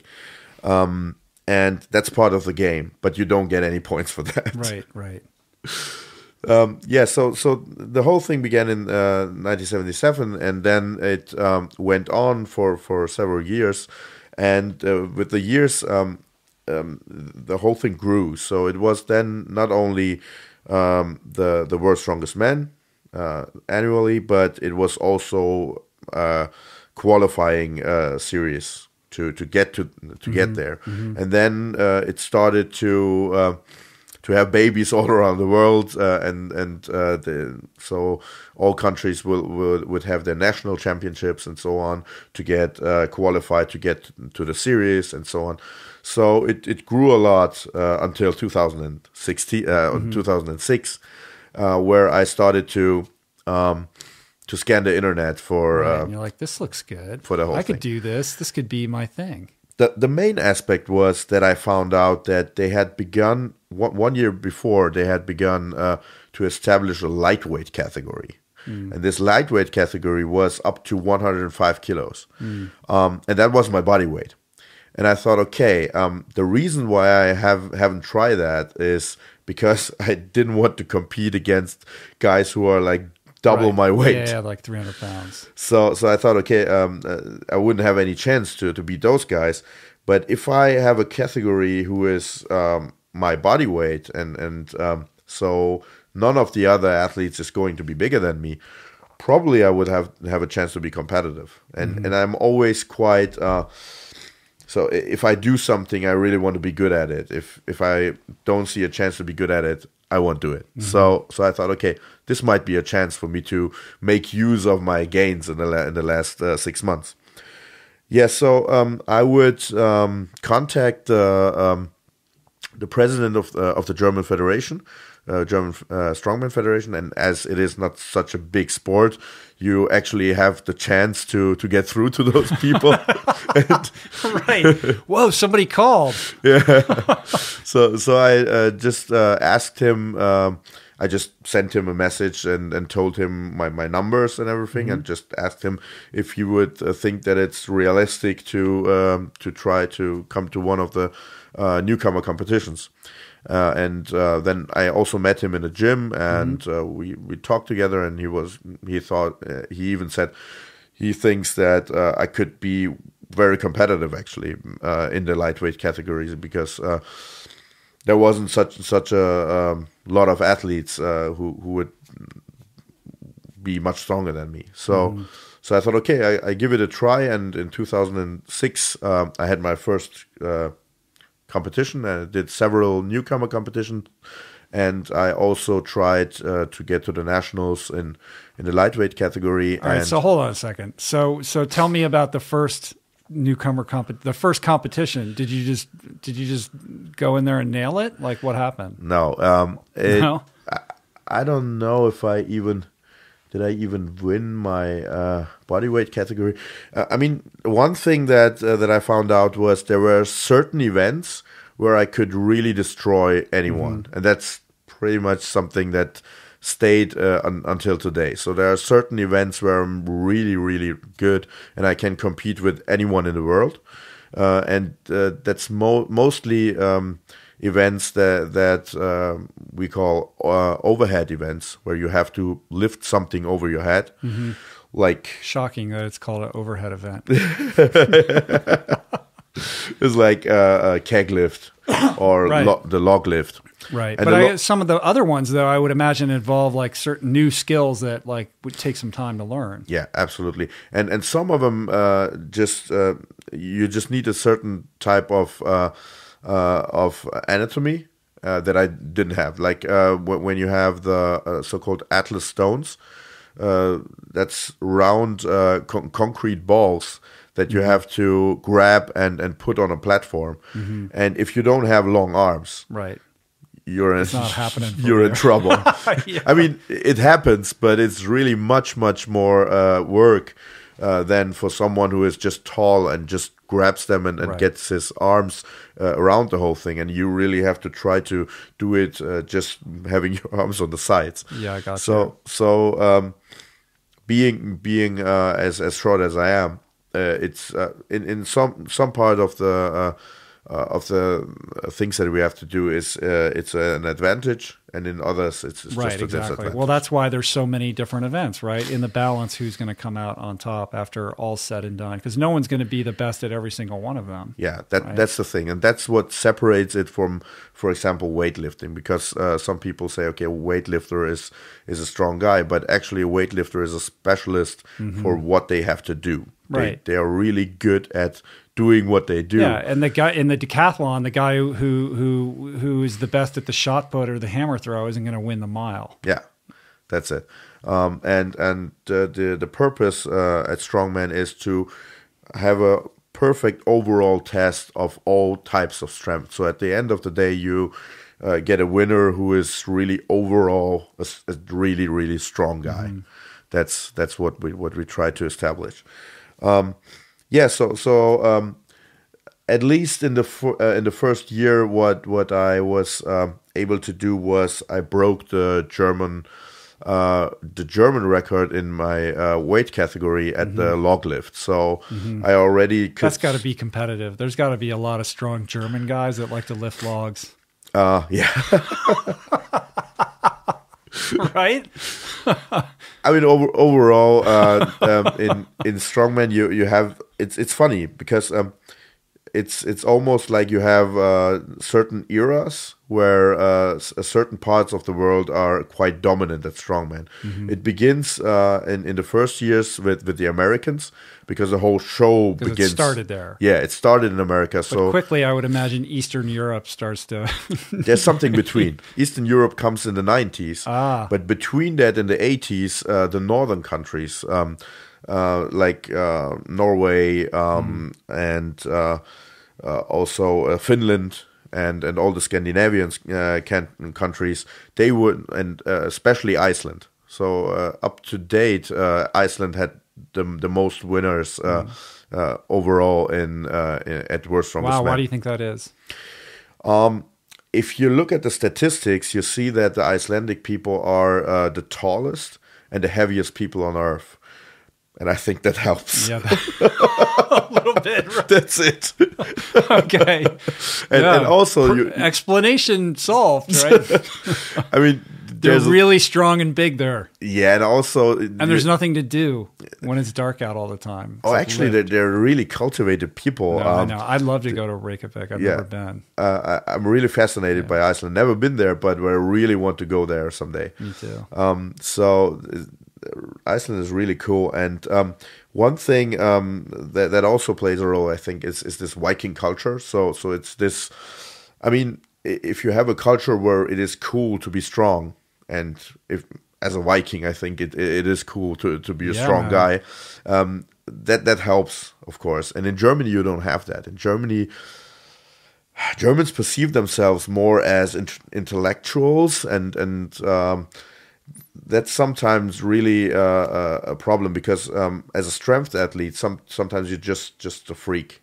So and if you experience that it really doesn't help you in society to be strong, it probably prevents a lot of people to trying to go for competitions. Yeah, that makes sense. I mean, I get that. Yeah, interesting. And also, what plays a role is that you have some sports that build the basis for what you then build upon to get to the point to be competitive as a strongman. Like in America, you have that with football. So most of the football players have a quite good base that they can build upon to get into strongman. And in the Eastern European countries, you would have all those weightlifters and wrestlers. They have the perfect base to build upon. The Icelandic and the northern people there, like I said, they're just big and strong. That's it. But then, like I said, in the 90s, you get to the Eastern European guys. They were quite dominant in the 90s, and also up to date, they are still quite dominant. But in the last, I would say, 10 years, England and the United States are back in the game. So you have guys like Brian Shaw, who won the title, the world's, I think, 3 times now, and Derek Poundstone, who was more type of guy, comparable to me, not so tall, but really built very steady and a great overhead guy too. Mm-hmm. So it seems to have certain eras where the dominant guys come from certain parts. So you're introduced to this. You do a couple of these newcomer competitions, and you kind of work your way up as you kind of develop this skill set. And where does it click in? Like, hey, you're going to be kind of like a top guy. In the second year. In the second year, I won my weight category for the first time. In Germany. In Germany. So it was 2007. So, and then in 2009, I won it again. In 2008, I had a bad year. And now the important part of it is that when you're competing on national level in Germany, it means that you're competing at the same competition with the big guys. So it's not that there's no nationals for the lightweight guys and the special nationals for the big guys. So the weight classification doesn't come in until you go to the international competitions. Yeah, that's one thing, and another thing is you get a title for your division, but you still have to do the same thing that the heavyweight guys do. And then after the competition, you have like two different ranking systems. So you get ranked in your bodyweight category, and you also get ranked in the overall category. I see. So you have like two chances of winning the title. I see. If you're a freak of nature, you could win both titles. I see. So are you saying that that when it was a 2009, you win the German national championships, but you're actually beating guys that are much bigger than you? That's why that ordinarily would not be in your weight class. That's what I would try to get to. So what happened was in both years that I won my category, I was fifth in the overall. So it meant that only four of the big guys were able to beat me. Mm-hmm. And in 2010 or in 2009, it made me think of, if I wouldn't have to stick to the body weight, I thought probably I would be able to beat those four guys too, if I could put on another 10 kilos or so of body weight and try to be stronger than I was at that point. Because at that point, I was already on a point where I really have to force my body weight to not get any heavier. So I thought, okay, if I unleash these extra kilos, probably it will help to beat those guys too. Mm-hmm. Which I didn't have. I didn't consider myself as being able to win German nationals in the heavyweight category before that. But then I thought, okay, I will give it a try in next year. Right. So screw the weight classification. I'm just going to go for it. Yeah. It doesn't matter how big these guys are. I'm going to beat them at their own game. Yeah, I will just try. So I wasn't I wasn't so self-confident, but I thought, okay, I'll try it. This is 2010? Yeah, this is 2010. All right. And are you still vegetarian at this point? Yeah. I had you haven't gone vegan yet. No, completely. I haven't gone vegan, but I'm a vegetarian for 5 years at that point. And what happens next is I will go back for bodybuilding in after 2009. And in that time span that I prepared for another bodybuilding competition, the whole thing was about I just wanted to find out if I would be able, after being a strongman and being quite out of shape for a bodybuilder, I was just curious if I would be able to get back into shape. Mm-hmm. So I thought, okay, I compete in summer for strongman, and I could compete in winter for bodybuilding, mm-hmm. and then after the winter I could just get back to strongman. Go back to strongman. Yeah, so that was the plan. Uh-huh. And at that time, I had a problem with concentrating, and I had for quite a long time I had some health issues too, and one of them being that I had constant low blood level of iron. And I couldn't figure out what the problem was. So I would get supplements, iron supplements, and it wouldn't help anything. After I went vegan, I found out that it was all the dairy products, because the dairy products, they block your iron intake. And that was also the reason that the supplements didn't help, because it doesn't matter so much how much iron you take, as long as you have substances that block the iron intake. That you can't absorb it. They're not bioavailable to you. Yeah. What is it about the dairy that blocks the iron absorption? I don't know what it exactly is, but there's several types of foods that do that. One of them being dairy. Another is black tea. Yeah, the tannins in coffee and tea can do that as well. And what it is exactly in dairy products, I don't know, but it's one of the foods that does that. But I didn't know at that point, and the problem was that I had all these issues, and I tried a lot of supplements and everything, and didn't help anything. Right, so and you can't be a strongman if you're anemic. That's a problem. You must have had doctors saying you got to start eating meat again. That wasn't so much the problem, because my performances were quite good, and then also. I wasn't really anemic, but I was always on the bottom level of okay. So it was not that I really felt bad or anything. I was still able to compete and everything. But what worried me the most was this problems of concentrating. And I didn't know if there was any connection between the whole thing. So at that point, I came to a point where my mom actually convinced me that not eating meat was the problem. And at that point, I thought, okay, I've tried all different things. None of them seems to help. So I'm going to try to get back to eating meat for a certain time period and see what happens. It was like 10 months or so where I started to eat meat again. It really felt totally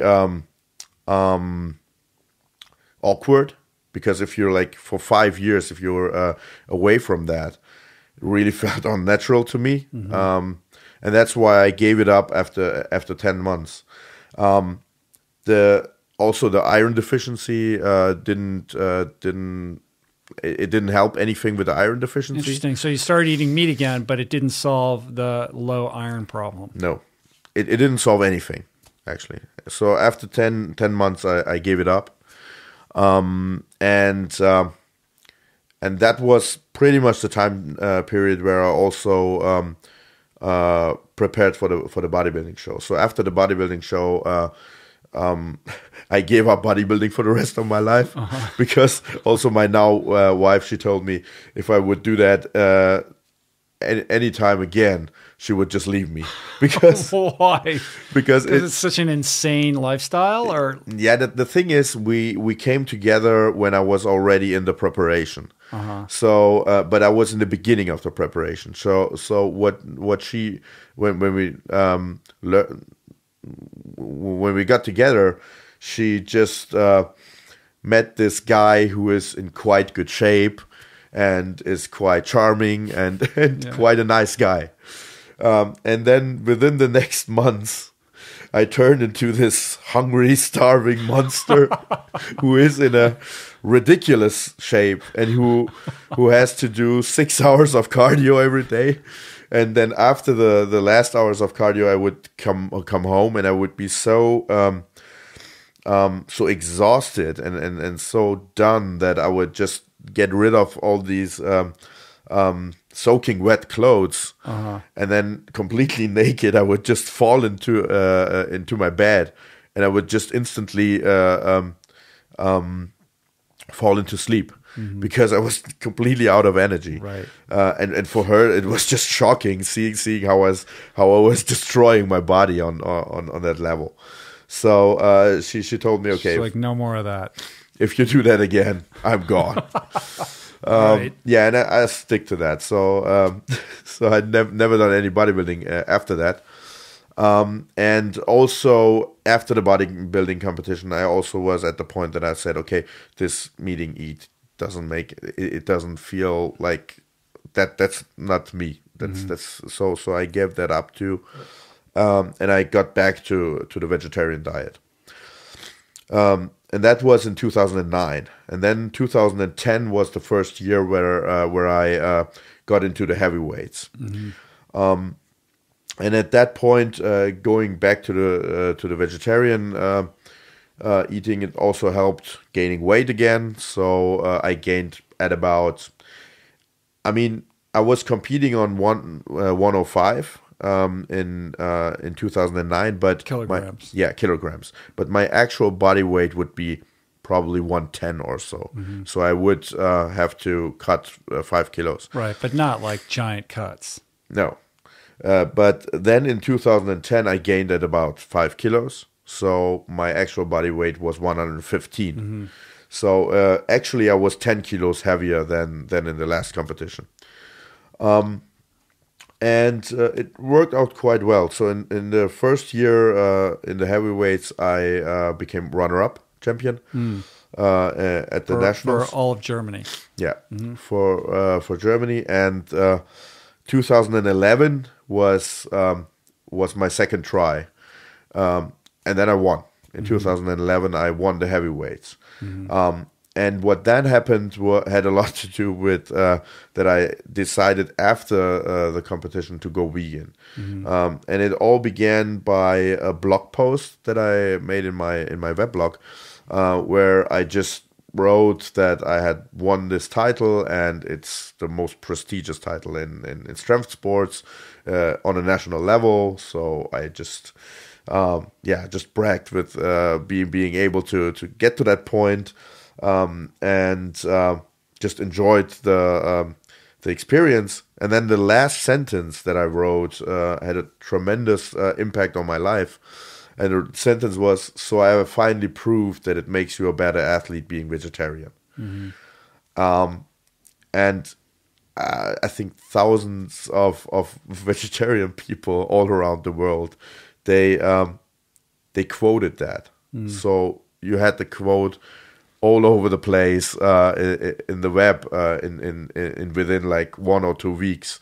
It pretty much went viral, and then the media got me on the radar. So suddenly I had like big newspapers calling me in Germany, big TV shows, and I was guest in all those shows and talks and everything. And at that point, I became aware of the fact that I was, through the media, able to reach a lot of people and really make a change. Like I had feedback from people telling me, you have changed my life, because after seeing you on TV, I thought about all these things. And what I was basically saying in all those shows was that after going vegetarian and after giving up meat, my experience was that I even got stronger, and it even helped me with performing. So all these people that were afraid of, that felt like, okay, I'm feeling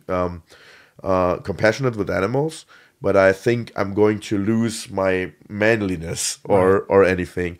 They had this. I was able to take away that that worry from them, of losing anything when they get rid of meat.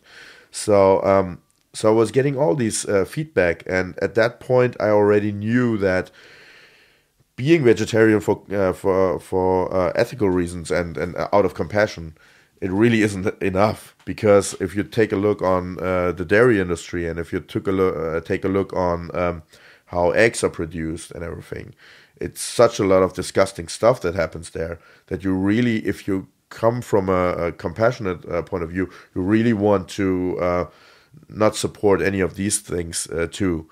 So the actual answer would be to go vegan. But my problem was that it was not so much about the eggs, because I already was not consuming, I didn't consume a lot of eggs at that point, but I was consuming massive amounts of dairy. And in my worldview at that point, the dairy products were my secret. So I thought, okay, that's the reason I'm so strong. And I thought, okay, if I get rid of the dairy, this is not going to work in any way. I'm not going to be able to maintain what I do now. Yeah, so that's a moment of consternation. Like you're suddenly at a sort of fork in the road, right? Because you found yourself to be almost, in certain respects, kind of an overnight celebrity, where suddenly you have this platform and people are looking to you as kind of an ambassador of this movement and what it means to be an ethical vegetarian, and yet here you are, thinking I've got to drink all this, realizing, the sort of truth behind the dairy industry and reconciling that against this idea that that's what's fueling your athletic prowess. Yeah. So it was really a problem. And what I thought was, okay, I would love to represent veganism, and for doing that, I would have to go vegan. And then at the same time, I thought, okay, but what is going to happen? Right. And if I go vegan now, and I'm now on a very high level of where you can get competing, and if I fail after going vegan, it's not going to help anything. Right. That's not going to help the movement. Yeah. And that was it could potentially hurt the movement. Absolutely. Right? It would. That even it raises the stakes for everything for that choice that you're going to make. Yeah. So I was really worried about different things. And I thought, okay, if I want to do that, I will first have to do a lot of research and find out how to do it right. At that point, I didn't even knew where to get any protein from plants. So I didn't know anything because all the years before, protein wasn't a big matter. I was just drinking all these milk and having like 6 pounds of curd cheese a day. Right. So like whey protein powder, a lot of that. Yeah, a lot of all those things. And this is still, we're talking about, this is 2010, right? Yeah. Okay. Yeah. So, I mean, at that point we were 2011 because I have won the title. I just won the title. Right. So, so I'm thinking, what will I do next? And I'm starting researching what a vegan diet looks like and if it's doable and if I can get to do this. And then at a certain point, I just make the decision to do it because I think, I know that there is a way. And I know that I have done all those, I have been able to take all these challenges in the last years and in all of my life. So I'm going to find a way to do it. Mm-hmm. So I make the decision, and the first person that I tell that the decision I made is my mom. Uh-huh. Before your wife? Before my wife, my now wife. At that point, she's just my girlfriend. Okay. So I tell my mom, and she goes completely nuts. She completely gets out of her mind, and she's like, "Okay, I was okay with all this stupid vegetarian thing, but now you're getting completely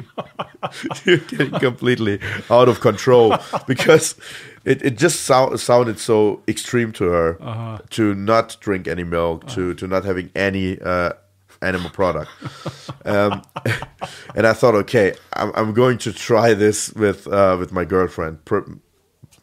It might work out better than this. Okay. So I told Katie what I was planning to do, and so the same thing happened. She goes completely nuts, and the same thing as when she didn't want you to be a bodybuilder. No, the same thing that happened with my mom. Oh, with your mom. I got you. Okay. So, which is sort of like the other thing. Yeah. Okay. So what happened was she actually said she would even break the relationship because she said, okay, most of the time I'm cooking. So I don't actually want to cook these strange plant stuff that you want to eat. So that was one thing. And then she was like, this is so extreme. What is going to be the next step? So she was afraid of me going into a development where I would become an extremist. And she literally said, "What is the next step? Are you going to blow up a butcher, or wow, that's a leap, right?" Yeah. Right. That's an interesting like mental bridge to build when you're coming from a place of compassion, and she's going and she's equating that with a violent extremism. And the reason is that she's an omnivore at that moment. So and she's only with me for a year or so. And also when she got to know me, it was right in this 10 months where I was eating meat. So we got together when she perceived me as a normal person, right. And then I tell her, okay, I've been vegetarian for a long time before, and I'm going to go back to that. And she's okay. You have done that, so she's okay with that. But vegan's a whole different thing. Yeah, but vegan is not good. But yeah, I mean, it's interesting that that's perceived as being so extreme. Because, you know, in sort of where I live, it's sort of like, it's kind of like the thing to do now. Yeah. You know what I mean? Like, but that's not necessarily a German thing. That's more like a mom thing. Yeah, I think it has a lot to do with also with the time it takes place, because a lot has changed since then.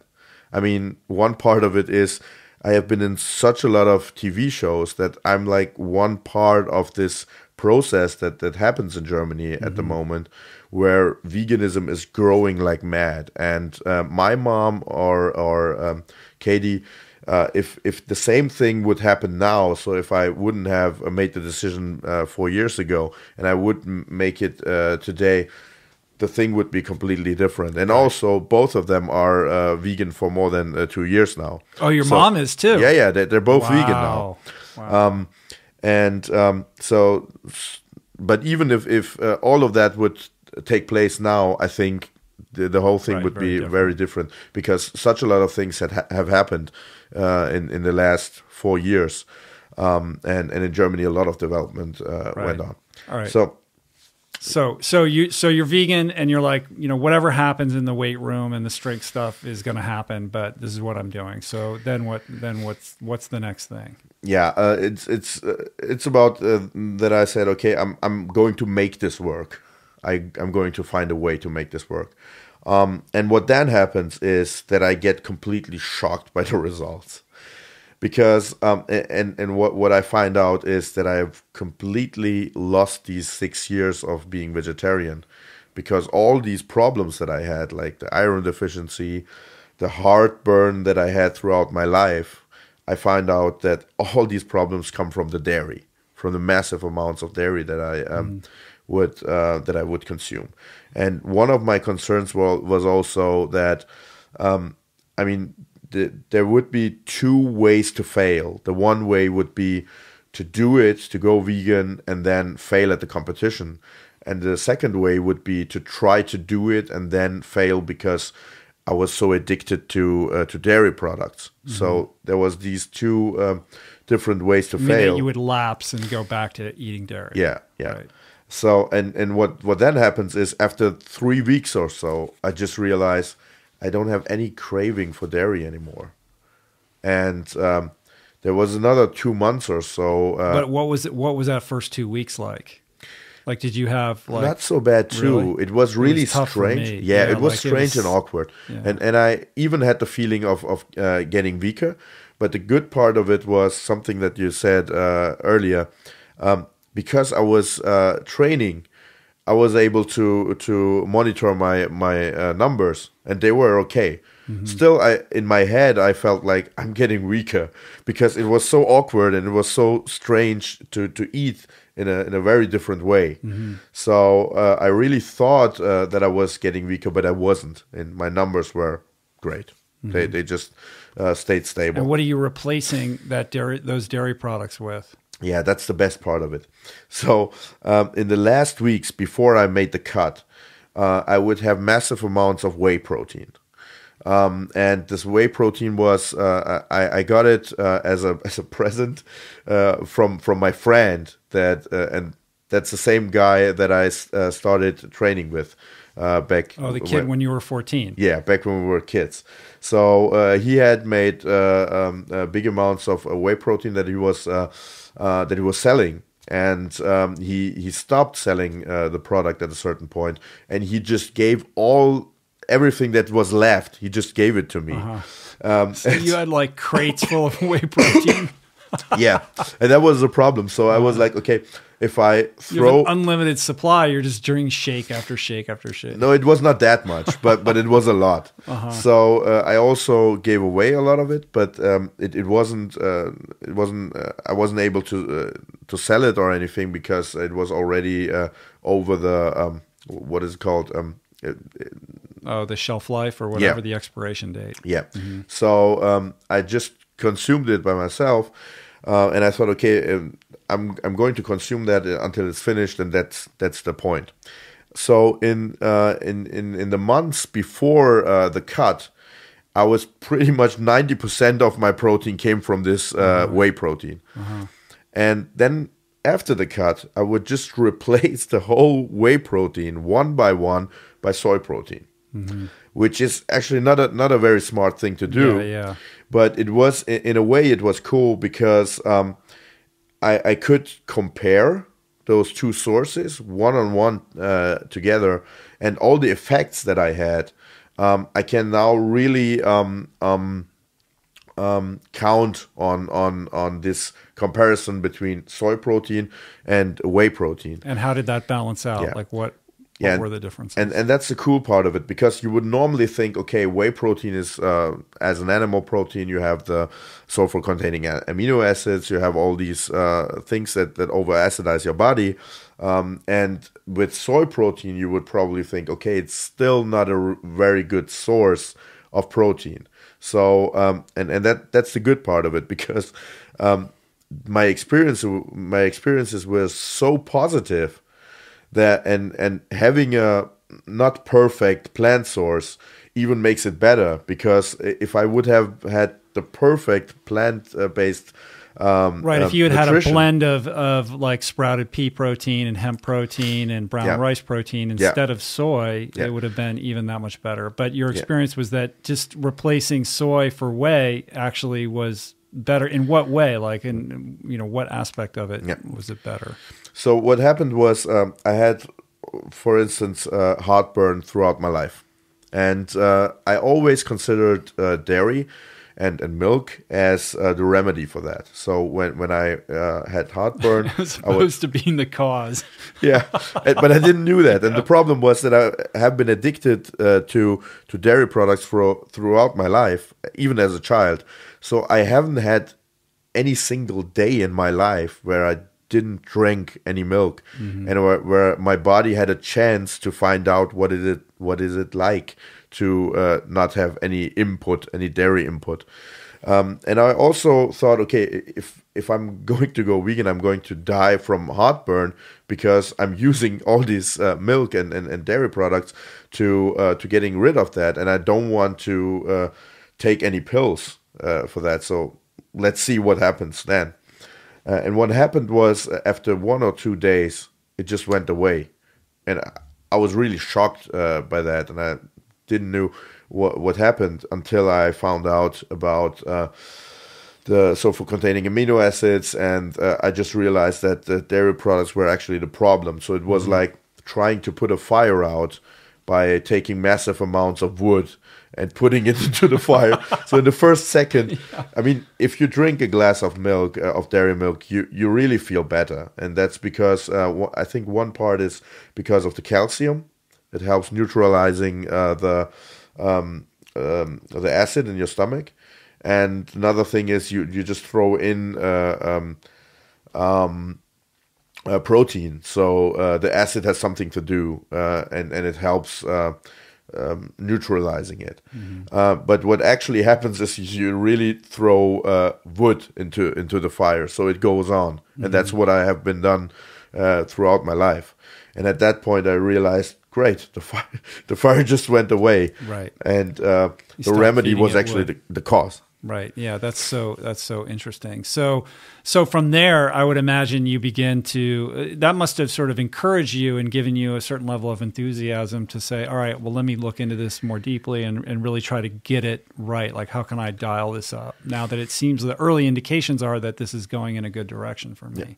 Yeah, absolutely. So what happens next is, So I have all these different concerns that I had. One was dying of heartburn. All right, so we checked that box. That's no longer a worry. That was okay. So the next one was failing because of the addiction. What happens is 3 weeks after going vegan, the addiction went away. The cravings are gone. Yeah, your microbiome changes. Yeah, and no, what I find out is I find this radio show on the web where a nutritionist just explains the biochemical basis for the addiction, and the reason I use the word addiction is it is really an addiction. Oh, no question about it. Yeah, because it's when you digest dairy products, you have the dairy protein, which is made of whey protein and casein, and when you digest casein, you get this thing called casomorphines. And the casomorphines are, you already hear it in the sound, are something like endorphin, but they're called exorphines because they do the same thing, but they come from the outside. And what in nature, the role of the whole thing is to make the baby cow, the calf, to feel better when it goes and drinks from its mom's breast. And it makes totally sense because if it gets a little bit addicted to performing that behavior, it is going to get fed well. Right, sort of activating the pleasure center in the baby calf's brain. Yeah. And in the same respect, doing that to us as humans. Yeah. I've never heard that explanation before. That's interesting. Yeah, me too. Right after going vegan for 2 months or so, I learned that. And that was the basis of the whole thing. And the good thing is, it is really an addiction. That's why I'm using the word. And the good thing about addictions is once you get away from the drug for a certain period, you're done. The craving goes away at a certain point. And the only thing you have to make sure is not to get back. Reactivate it. Yeah, not to reactivate it, and then you're good. So after 3 weeks, I was cured. Mm-hmm. So this one... Check that box now. Check that box. The third one was, am I going to be able to stick to the performance level, and I'm going to be able to really perform well? It was, now we have to get back to this heartburn thing. So what actually happens is, I'm not only getting rid of the heartburn, but I'm getting rid of the over-acidizing of my body. And you know what happens if you're not over-acidized anymore. Right. So all these dairy products are, by their very nature, very acidic, right? Yeah. And your body has to work very hard to maintain essentially a neutral, slightly alkaline pH in your blood system. And when you sort of bombard your system with either alkaline or acid, you have to buffer that. Your system has to buffer it. So all that dairy products, your system has to buffer it by leaching alkalines out of your bones, which means taking calcium out of your bones, ironically, which is why, sort of excessive dairy ingestion can lead to osteoporosis against what most people believe. But in turn, this leads to this state of like chronic acidosis, which causes inflammation, which leads to all these, chronic illnesses that so many people suffer from. Yeah. And one thing you mentioned is inflammation, and that's something that is quite crucial when you're doing a sport like the sport I do, because doing all these movements with heavy weights puts a lot of stress on your bones and joints, and it causes inflammatory processes.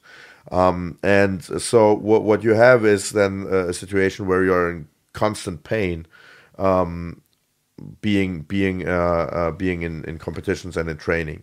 And I realized that this level of pain went much, much better after several weeks of being on a vegan diet. So that made me think about, and then I tried to find out what was the biological basis for that, and I found out, okay, if you're over-acidizing your body, inflammation gets worse. So it's just when you get rid of the acid, it also helps with that. And that brought me to an idea, because now we're 6 months after my mom went nuts after I told her what I want to do. And my mom is suffering from rheumatoid arthritis. And that's all about inflammation. Right. And I thought, this might be a good thing for her, to help her with the inflammation. And she's in a state where she has to constantly take painkillers, and it's debilitating. It can be really bad. Yeah, and also she has to take something against arthritis itself. And then I come with this idea, and I tell her, and I'm just like, okay, you might think that's crazy, but what if you just try it for several weeks and see what happens? And she's like, okay, why not? If it's able to help, why not? And she also has seen me doing it for several months now, so she knows, okay, he didn't die yet. She's not freaking out as much. Yeah, he didn't die yet, and he looks good, so he seems to be do pretty good. So she said, okay, she's going to try it, and that's it. She tries it for several weeks. She gets rid of all the painkillers. Her situation gets much better. She reduces all the things that she had to take against arthritis to a minimal level.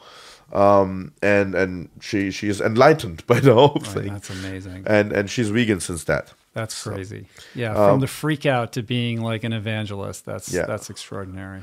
Yeah, so it worked quite well with her, and also Katie got on the train just by realizing what I was doing. And also, I mean, I think one crucial part was that I didn't try to push anything on both of them. I really didn't push them to anything. I just gave them time to find it out for themselves. I was just teasing from time to time with some jokes or anything, but nothing more. And I think with Katie, it helped a lot that she was always with me when I would give all these interviews and for TV shows or stuff like that. She just wore her down. Like she kept hearing the same thing over and over again. Yeah, until it starts to plant the seed. Yeah, that's the thing, and it really helped that I used all these arguments, but not directed towards not to her direction, but in another direction. And she was like just a beholder, and she just listened to it, and something happened in her head. Interesting.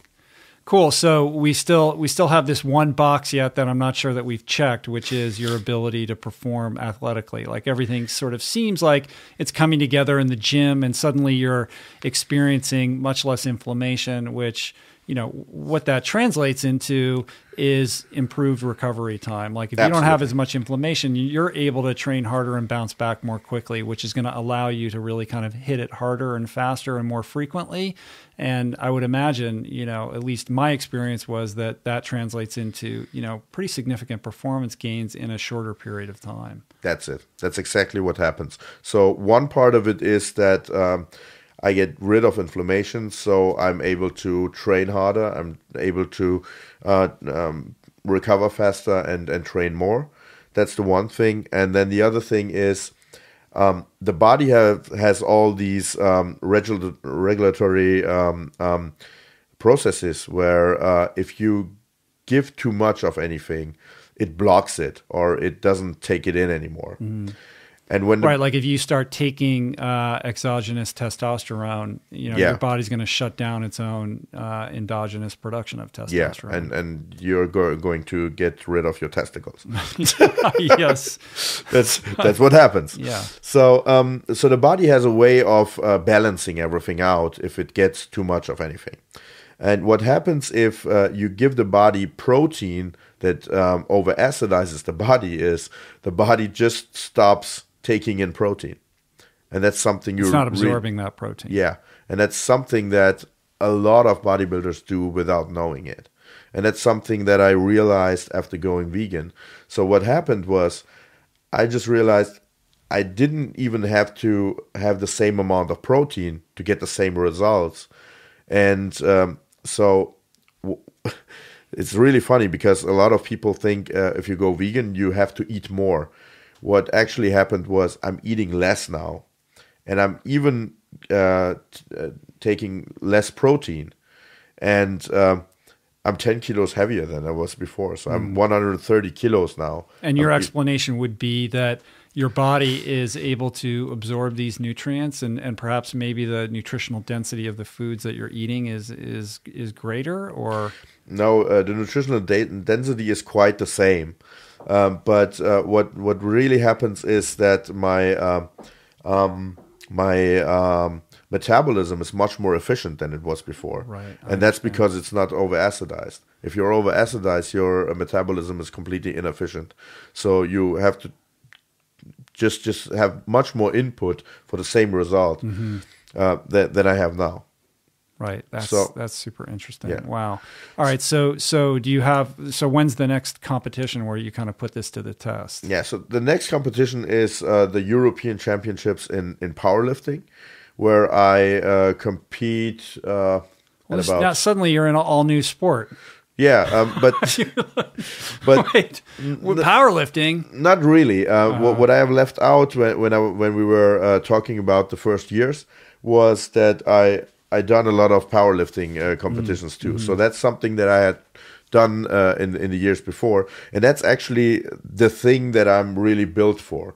So I'm doing strongman because it's much more fun, and powerlifting is only these 3 movements, and right. I found you're like killing it in the sort of powerlifting aspects of the strongman, but it's the powerlifting where you really can shine. Yeah, because I'm short, and especially for the bench press and for the squat, it really helps when you have short limbs. So that's something that I'm actually built for. What about when the knife blades come out of your knuckles? What do you use that for? That's really a problem when deadlifting. Because sometimes there's some holes in the ground. Right. Yeah. Touch yourself too. Anyway, go ahead. No, so that's actually the first competition that I do as a vegan. It's I think. Let me think. I think it's 4 or 5 months after going vegan, and it's in Finland. And I win my category, and I win the overall championships. Wow! Even with all those big, strong Finnish guys. Yeah.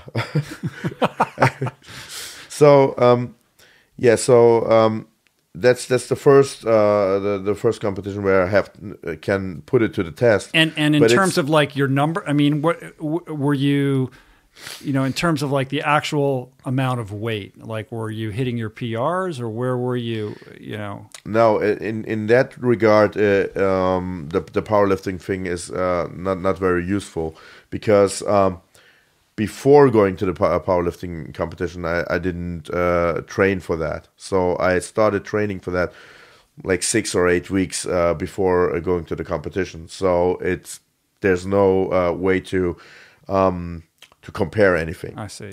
But where we can compare is if you like take a look at. I think the log or the yoke is probably the best way to look for having a comparison, because I have done heavy yoke walks throughout the whole time, like even 1.5 years before I went vegan.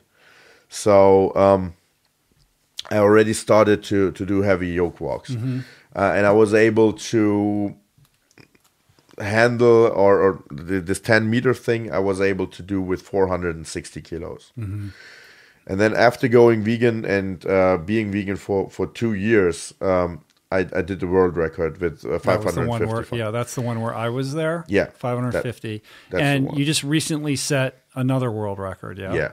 It is the same thing, but 5 kilos more. Okay. And I was also faster. You did that here in Germany? Yeah, at the last competition. And so how fast did you do that one?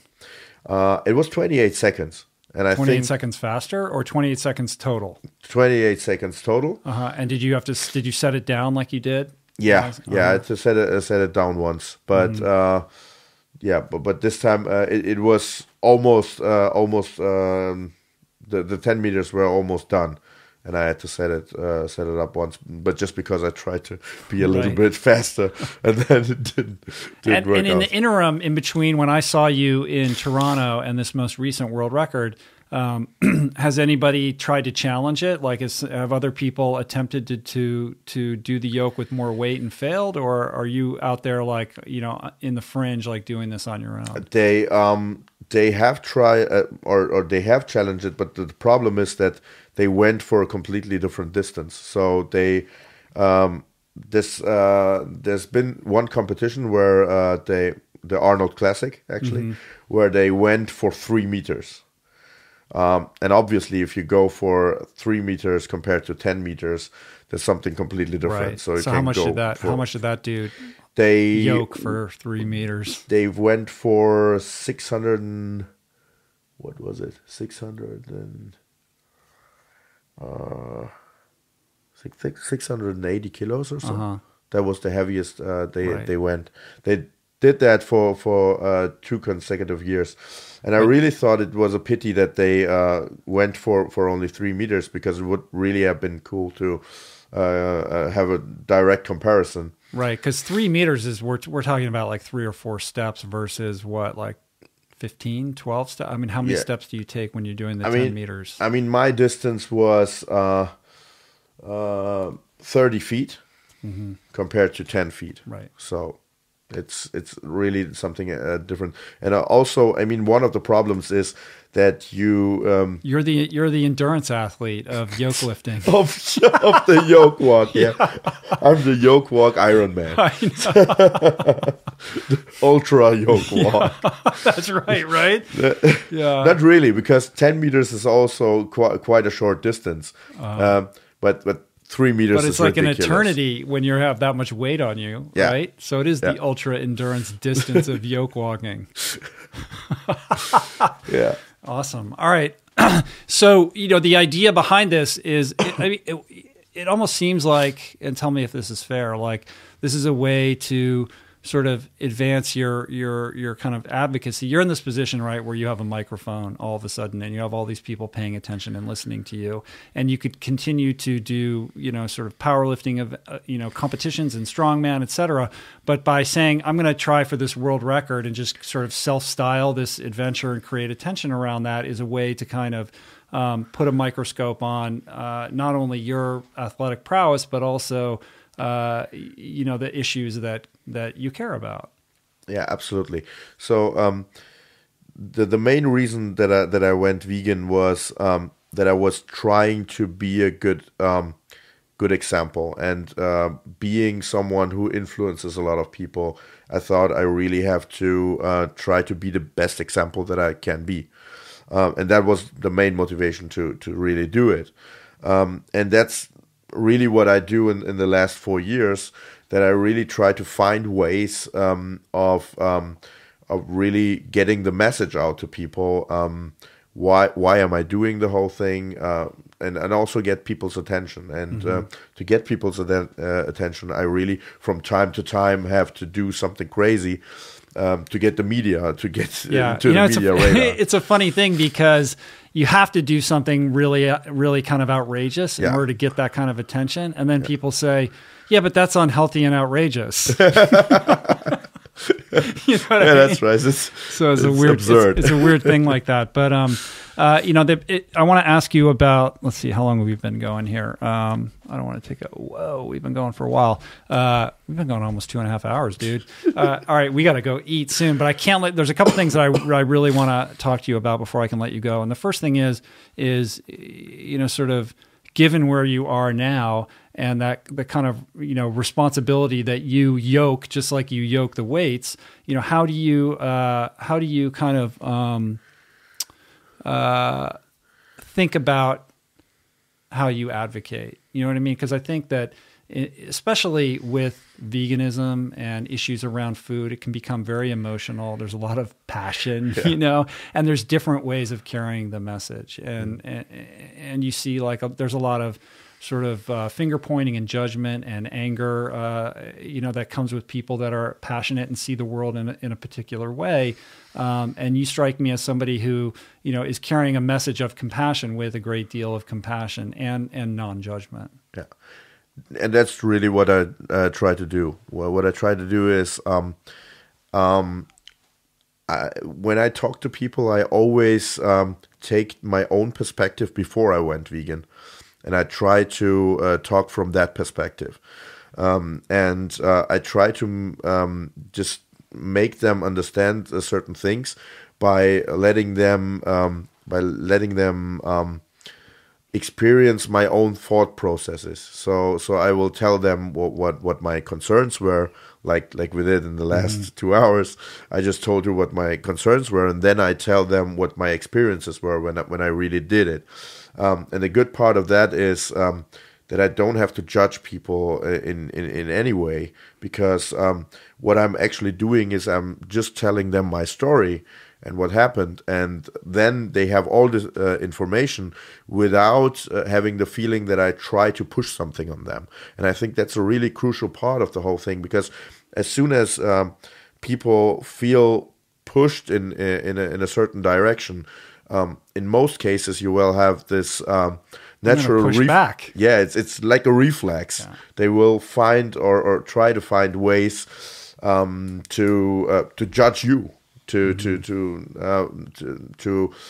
because as soon as your self-image is threatened, you find ways to get rid of that threat, and one way is to just not listen, and that's what I don't want. So I really want them to listen to me, so I can get the information into their brains, and to make them listen. I really try to be as unjudgmental as I can be, because I know that's poison. If you have the feeling that somebody is judging you, that's just poisoning the whole communication. Right. Yeah. It kind of brings up something we were talking about on the train earlier, when you talk about like sense of identity and trying to preserve that sense of identity, or whatever your worldview might be. Right. Yeah. And we were talking about how, you know, when you're doing something that's sort of unusual, like that doesn't really compute, like, oh, how can you carry so much weight and not eat animal products like that? That's bizarre. It doesn't make sense to me.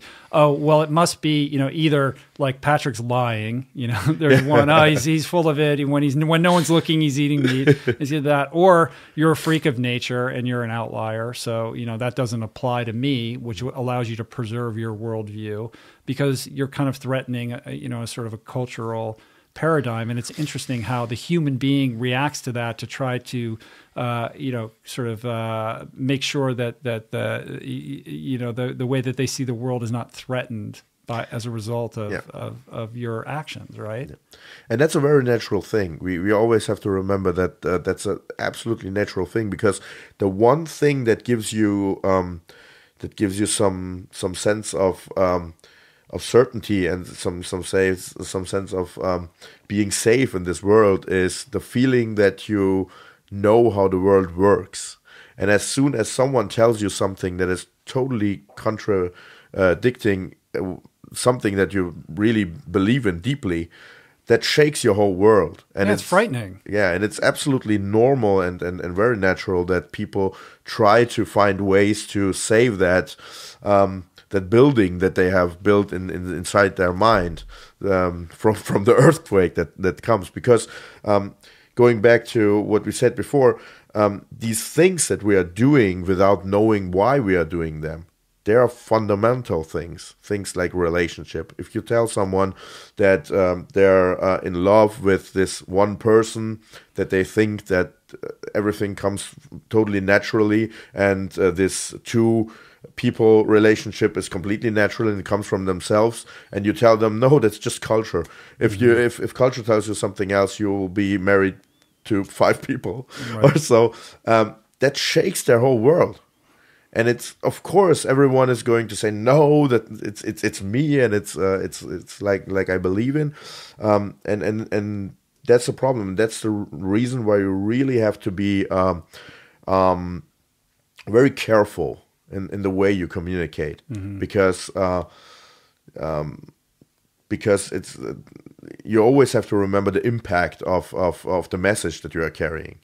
It's a huge impact, and so it's like carrying a big explosive weapon with you, right. and not knowing what you're actually doing, right. And just detonating it all over the place irresponsibly. Yeah. And that's what happens when you look at discussions in the internet, when people get mad at each other, like meat eaters and vegans, and they're almost in a virtual way, they almost kill each other. That's what happens. The vegans really forget how explosive this message is that they are carrying, and that's something that we really have to remember every day. Yeah, and I think it brings up issues of masculinity as well, and as we're both athletes, we're very different athletes. It's one thing for me, some skinny long distance runner guy, to talk about like this lifestyle. It's another thing altogether for a guy of sort of, your strength and stature to be advocating it. And and I think it's impossible to have this conversation without talking about what that means in terms of identity, and so much of our cultural paradigm or our worldview as men, is premised on this idea of the hunter-gatherer, or the sort of, alpha who brings home the bacon, literally. And to say that, no, to decouple your identity from that, sort of activity is also very threatening to the worldview. And so how do you sort of speak to that? Because you're really kind of like, you're the torchbearer, I think, when it comes to that. One thing that I do is I try to make people understand where this whole idea of this connection of manliness and meat eating, where it really comes from. And you had it with the perfect words. It comes really from this archaic historic times where men would compare against each other to find out who is the best hunter. Mm-hmm. So if you're the best hunter, you are going to bring the most meat home. So there's already this connection between meat and being a real man. Mm-hmm. And that's something that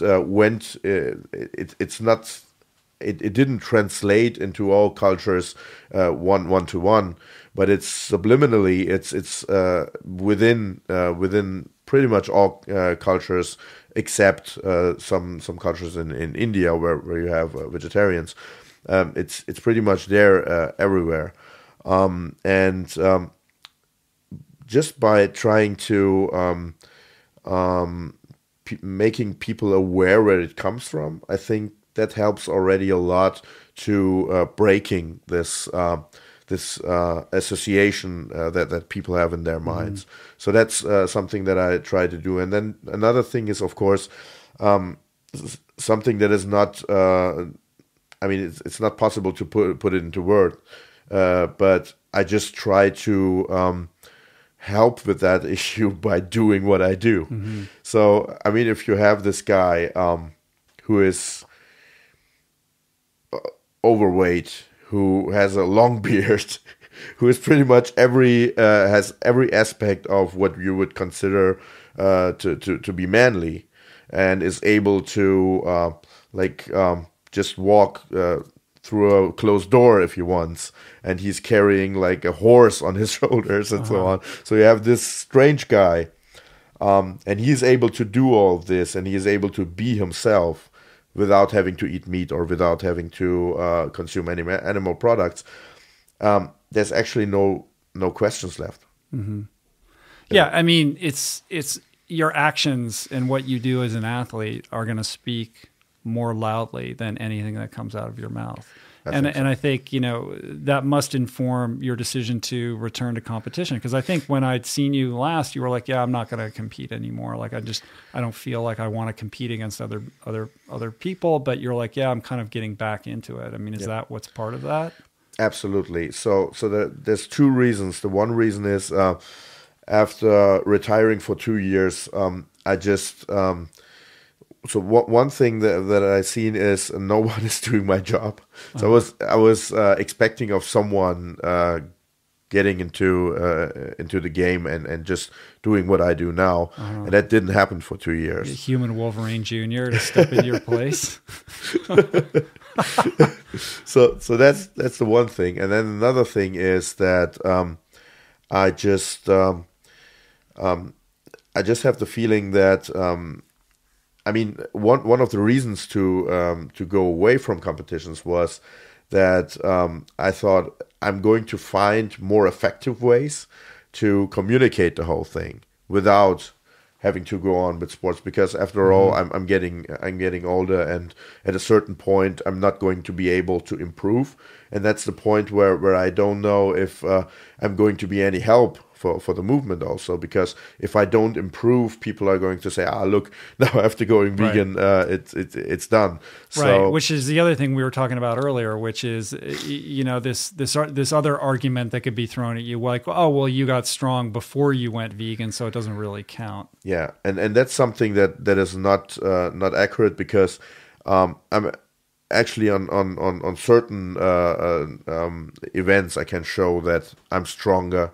And I'm also heavier and much more muscular than I was before, but I went vegan. So it's not that I maintain what I had before, but I build upon that, and I'm even better now. I mean, the perfect way to see that is really just by looking at the yoke. And if you see that 4 years after going vegan, I'm still able to beat my own record, and it even doesn't matter so much if it wouldn't be a world record anymore, because the really important thing is I'm beating myself from time to time. So I can really show that I'm getting stronger, and I think that's the really important part of it. The world record thing is just important to get the media attention and to get people to talk about it. So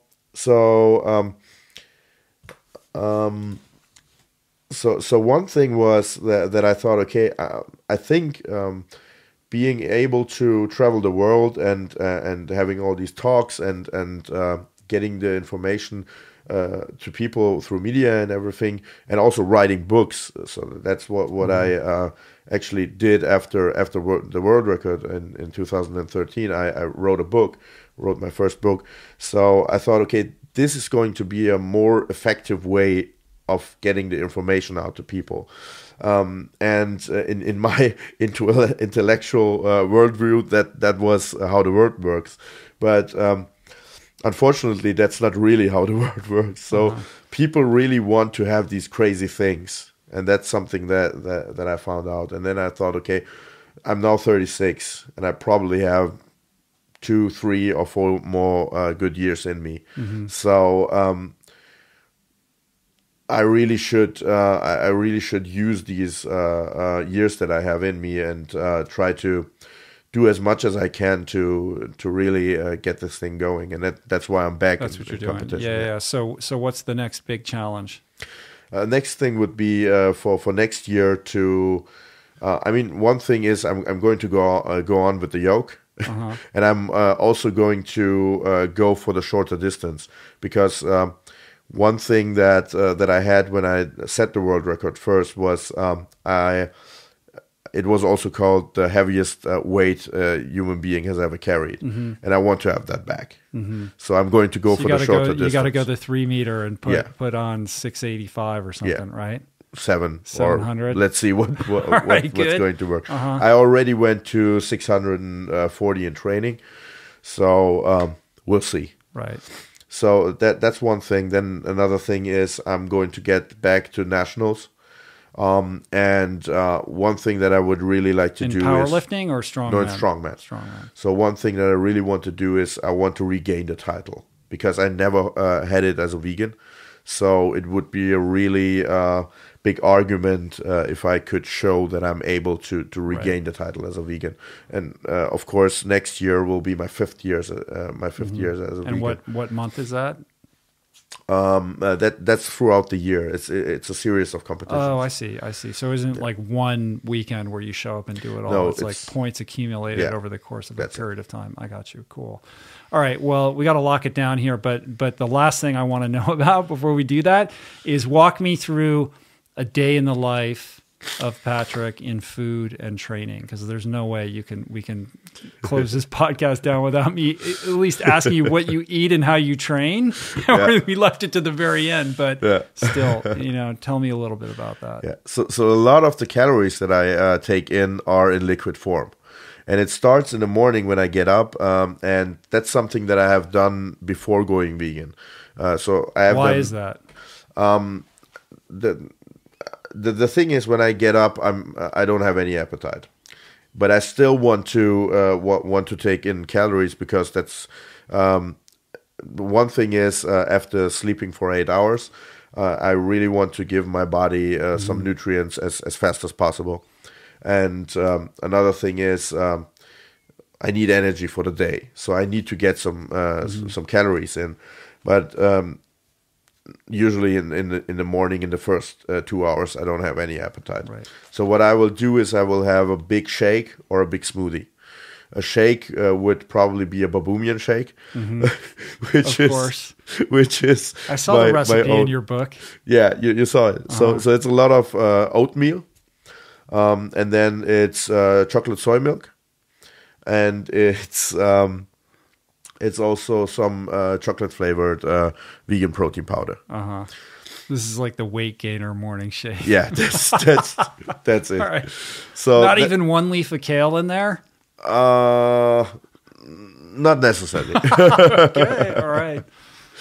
So that's the first thing that I would have in the morning. That's pretty much my breakfast. Then 2 hours later, I will just have normal lunch, like anyone else, and that could be probably a rice dish with tofu, like tofu sweet sour sauce and rice and some veggies. That's it. Some Thai veggies or anything. Then after that, an hour later or so, I would have, for instance, a big smoothie. And then 2 hours later, I'm already within the range of my workout. So I will have my pre-workout shake, which is just a shake on water basis with some vegan protein powder. So the first training session of your day isn't until the afternoon. You don't do any training in the morning? Yeah, that's it. Usually I'm even training even later, but it depends on what the rest of the day will look like. But we are not now pretending that it's going to be in the afternoon. So I will have my pre-workout shake. Then there's training, and after training I will have a big smoothie. So you already see there's only one real meal until that point, and everything else is liquid. Right. Then after the big smoothie, there's going to be another meal. It's going to be probably the same thing that I had for lunch for a second time. Then after that, I will have probably some snacks. I wanted to say some snakes. Some snakes. Yeah. What are the snacks? Sometimes peanuts. A lot of times it's just peanuts or some tortilla chips or anything. So, but often it's just peanuts or just some or just some walnuts or walnuts or anything. And then in the evening, right before I get to bed, I will have another protein shake. The reason for the last protein shake is just to get some protein in before I get to sleep. So I have something for these 8 hours of sleep that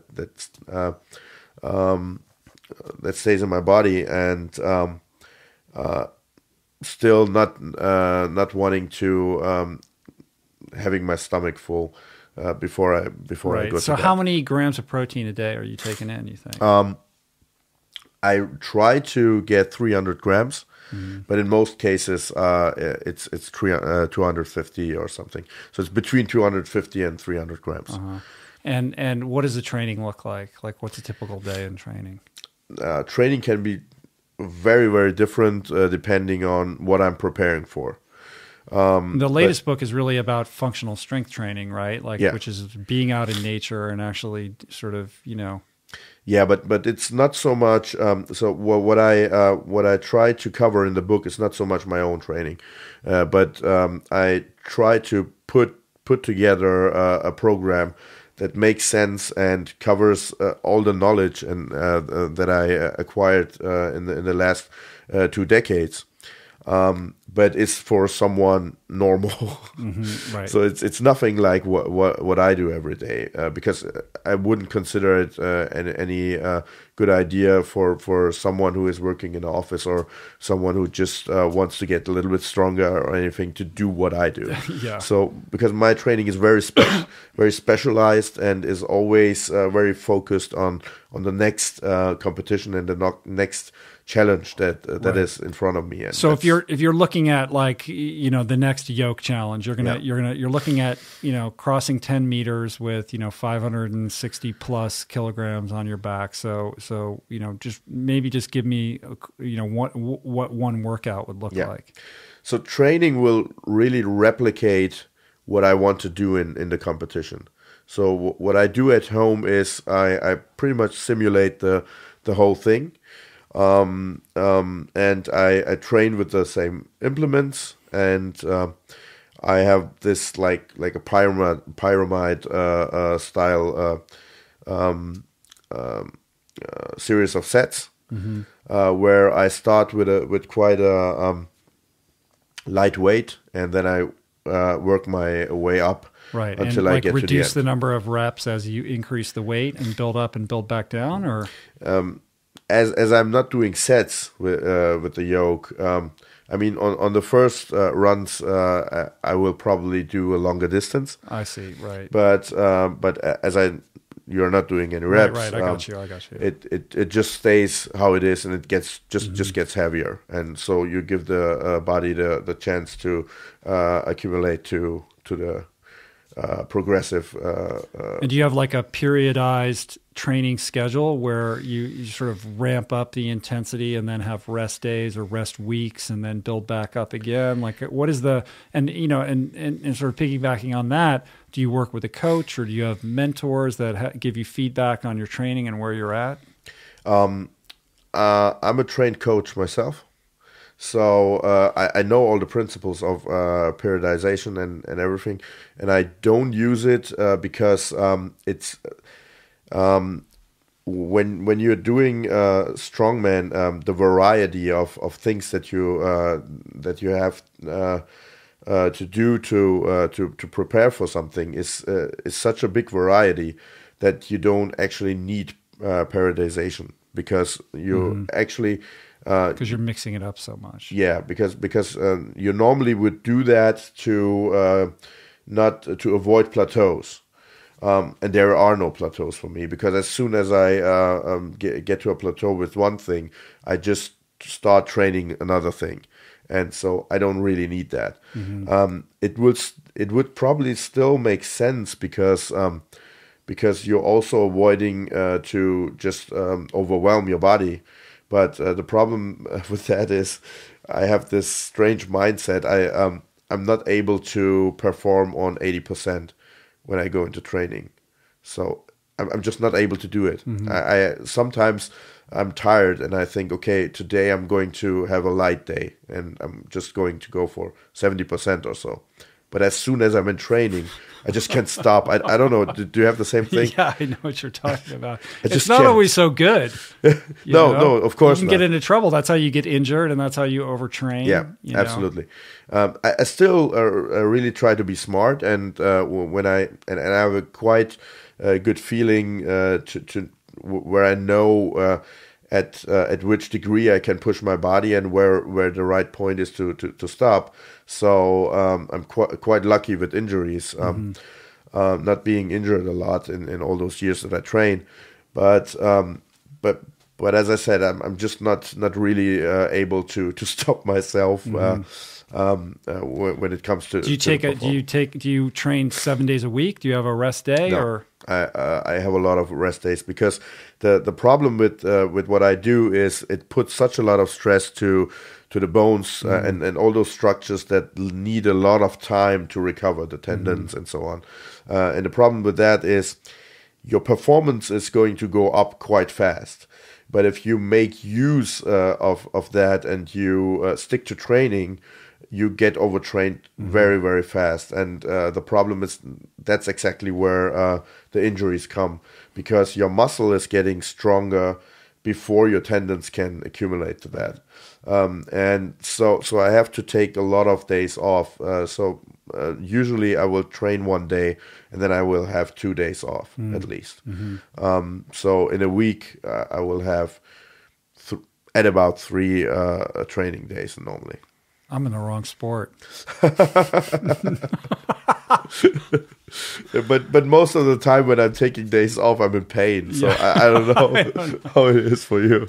All right, man. Well, clearly we could wrap it out all day long, but we got to close it down, man. We got to go eat. Everyone's waiting for us. So that was amazing. Thank you so much. Thanks. I think we did it, right? Did we do it? I think so. You feel good? It was. We made it through without you having to take a break to have a protein smoothie either. Right? Yeah, I probably lost 2 pounds or so. All right, man. We'll go out there and break another world record so you can come back and tell me all about it, will you? Will do. All right, man. You're an inspiration. Thanks so much. I appreciate it, man. I love you, brother, and I can't wait to see what you do next. Thanks, Rich. So you just have the brand new book out. I don't know what it's called in German, so tell everybody what the exact title is. Yeah, it's I translated I translated into English. It's functional strength training for heroes. Is it in English language or only German language? At the moment, it's in German, but today we were at the book fair and we talked to an English publisher. So probably in the next few months, we'll get it out in the States too. Oh, that's cool. All right. But if you speak German and you're listening, you should definitely check it out. You can get it at amazon.de, right? Yeah. It's right there. It's probably on amazon.com, I'm sure. So that's exciting, man. Congrats on the new book. Are you working on another book? I just published this one. I already have the idea for 3 other books in my head. But I'm well, when you're only training 3 days a week, you got no excuses you can crank books out. I'm actually going to start writing on the next one, but it's going to be something completely different. All right, good. Well, I look forward to it, man. And what's the best place for people to go online who want to learn more about you and connect with you? You can find me on Facebook and on YouTube. On Facebook, just Patrick Baboumian. And then on YouTube, I'm the world's strongest vegan. Rightly so, man. And my homepage is veganbadass.com. Yeah, vegan. And you can get can people buy those cool T-shirts that you make? Yeah, at veganbadass.com. All right, awesome, man. Thanks so much. Let's go eat. Yeah, let's go. Thank you. Peace. Plants.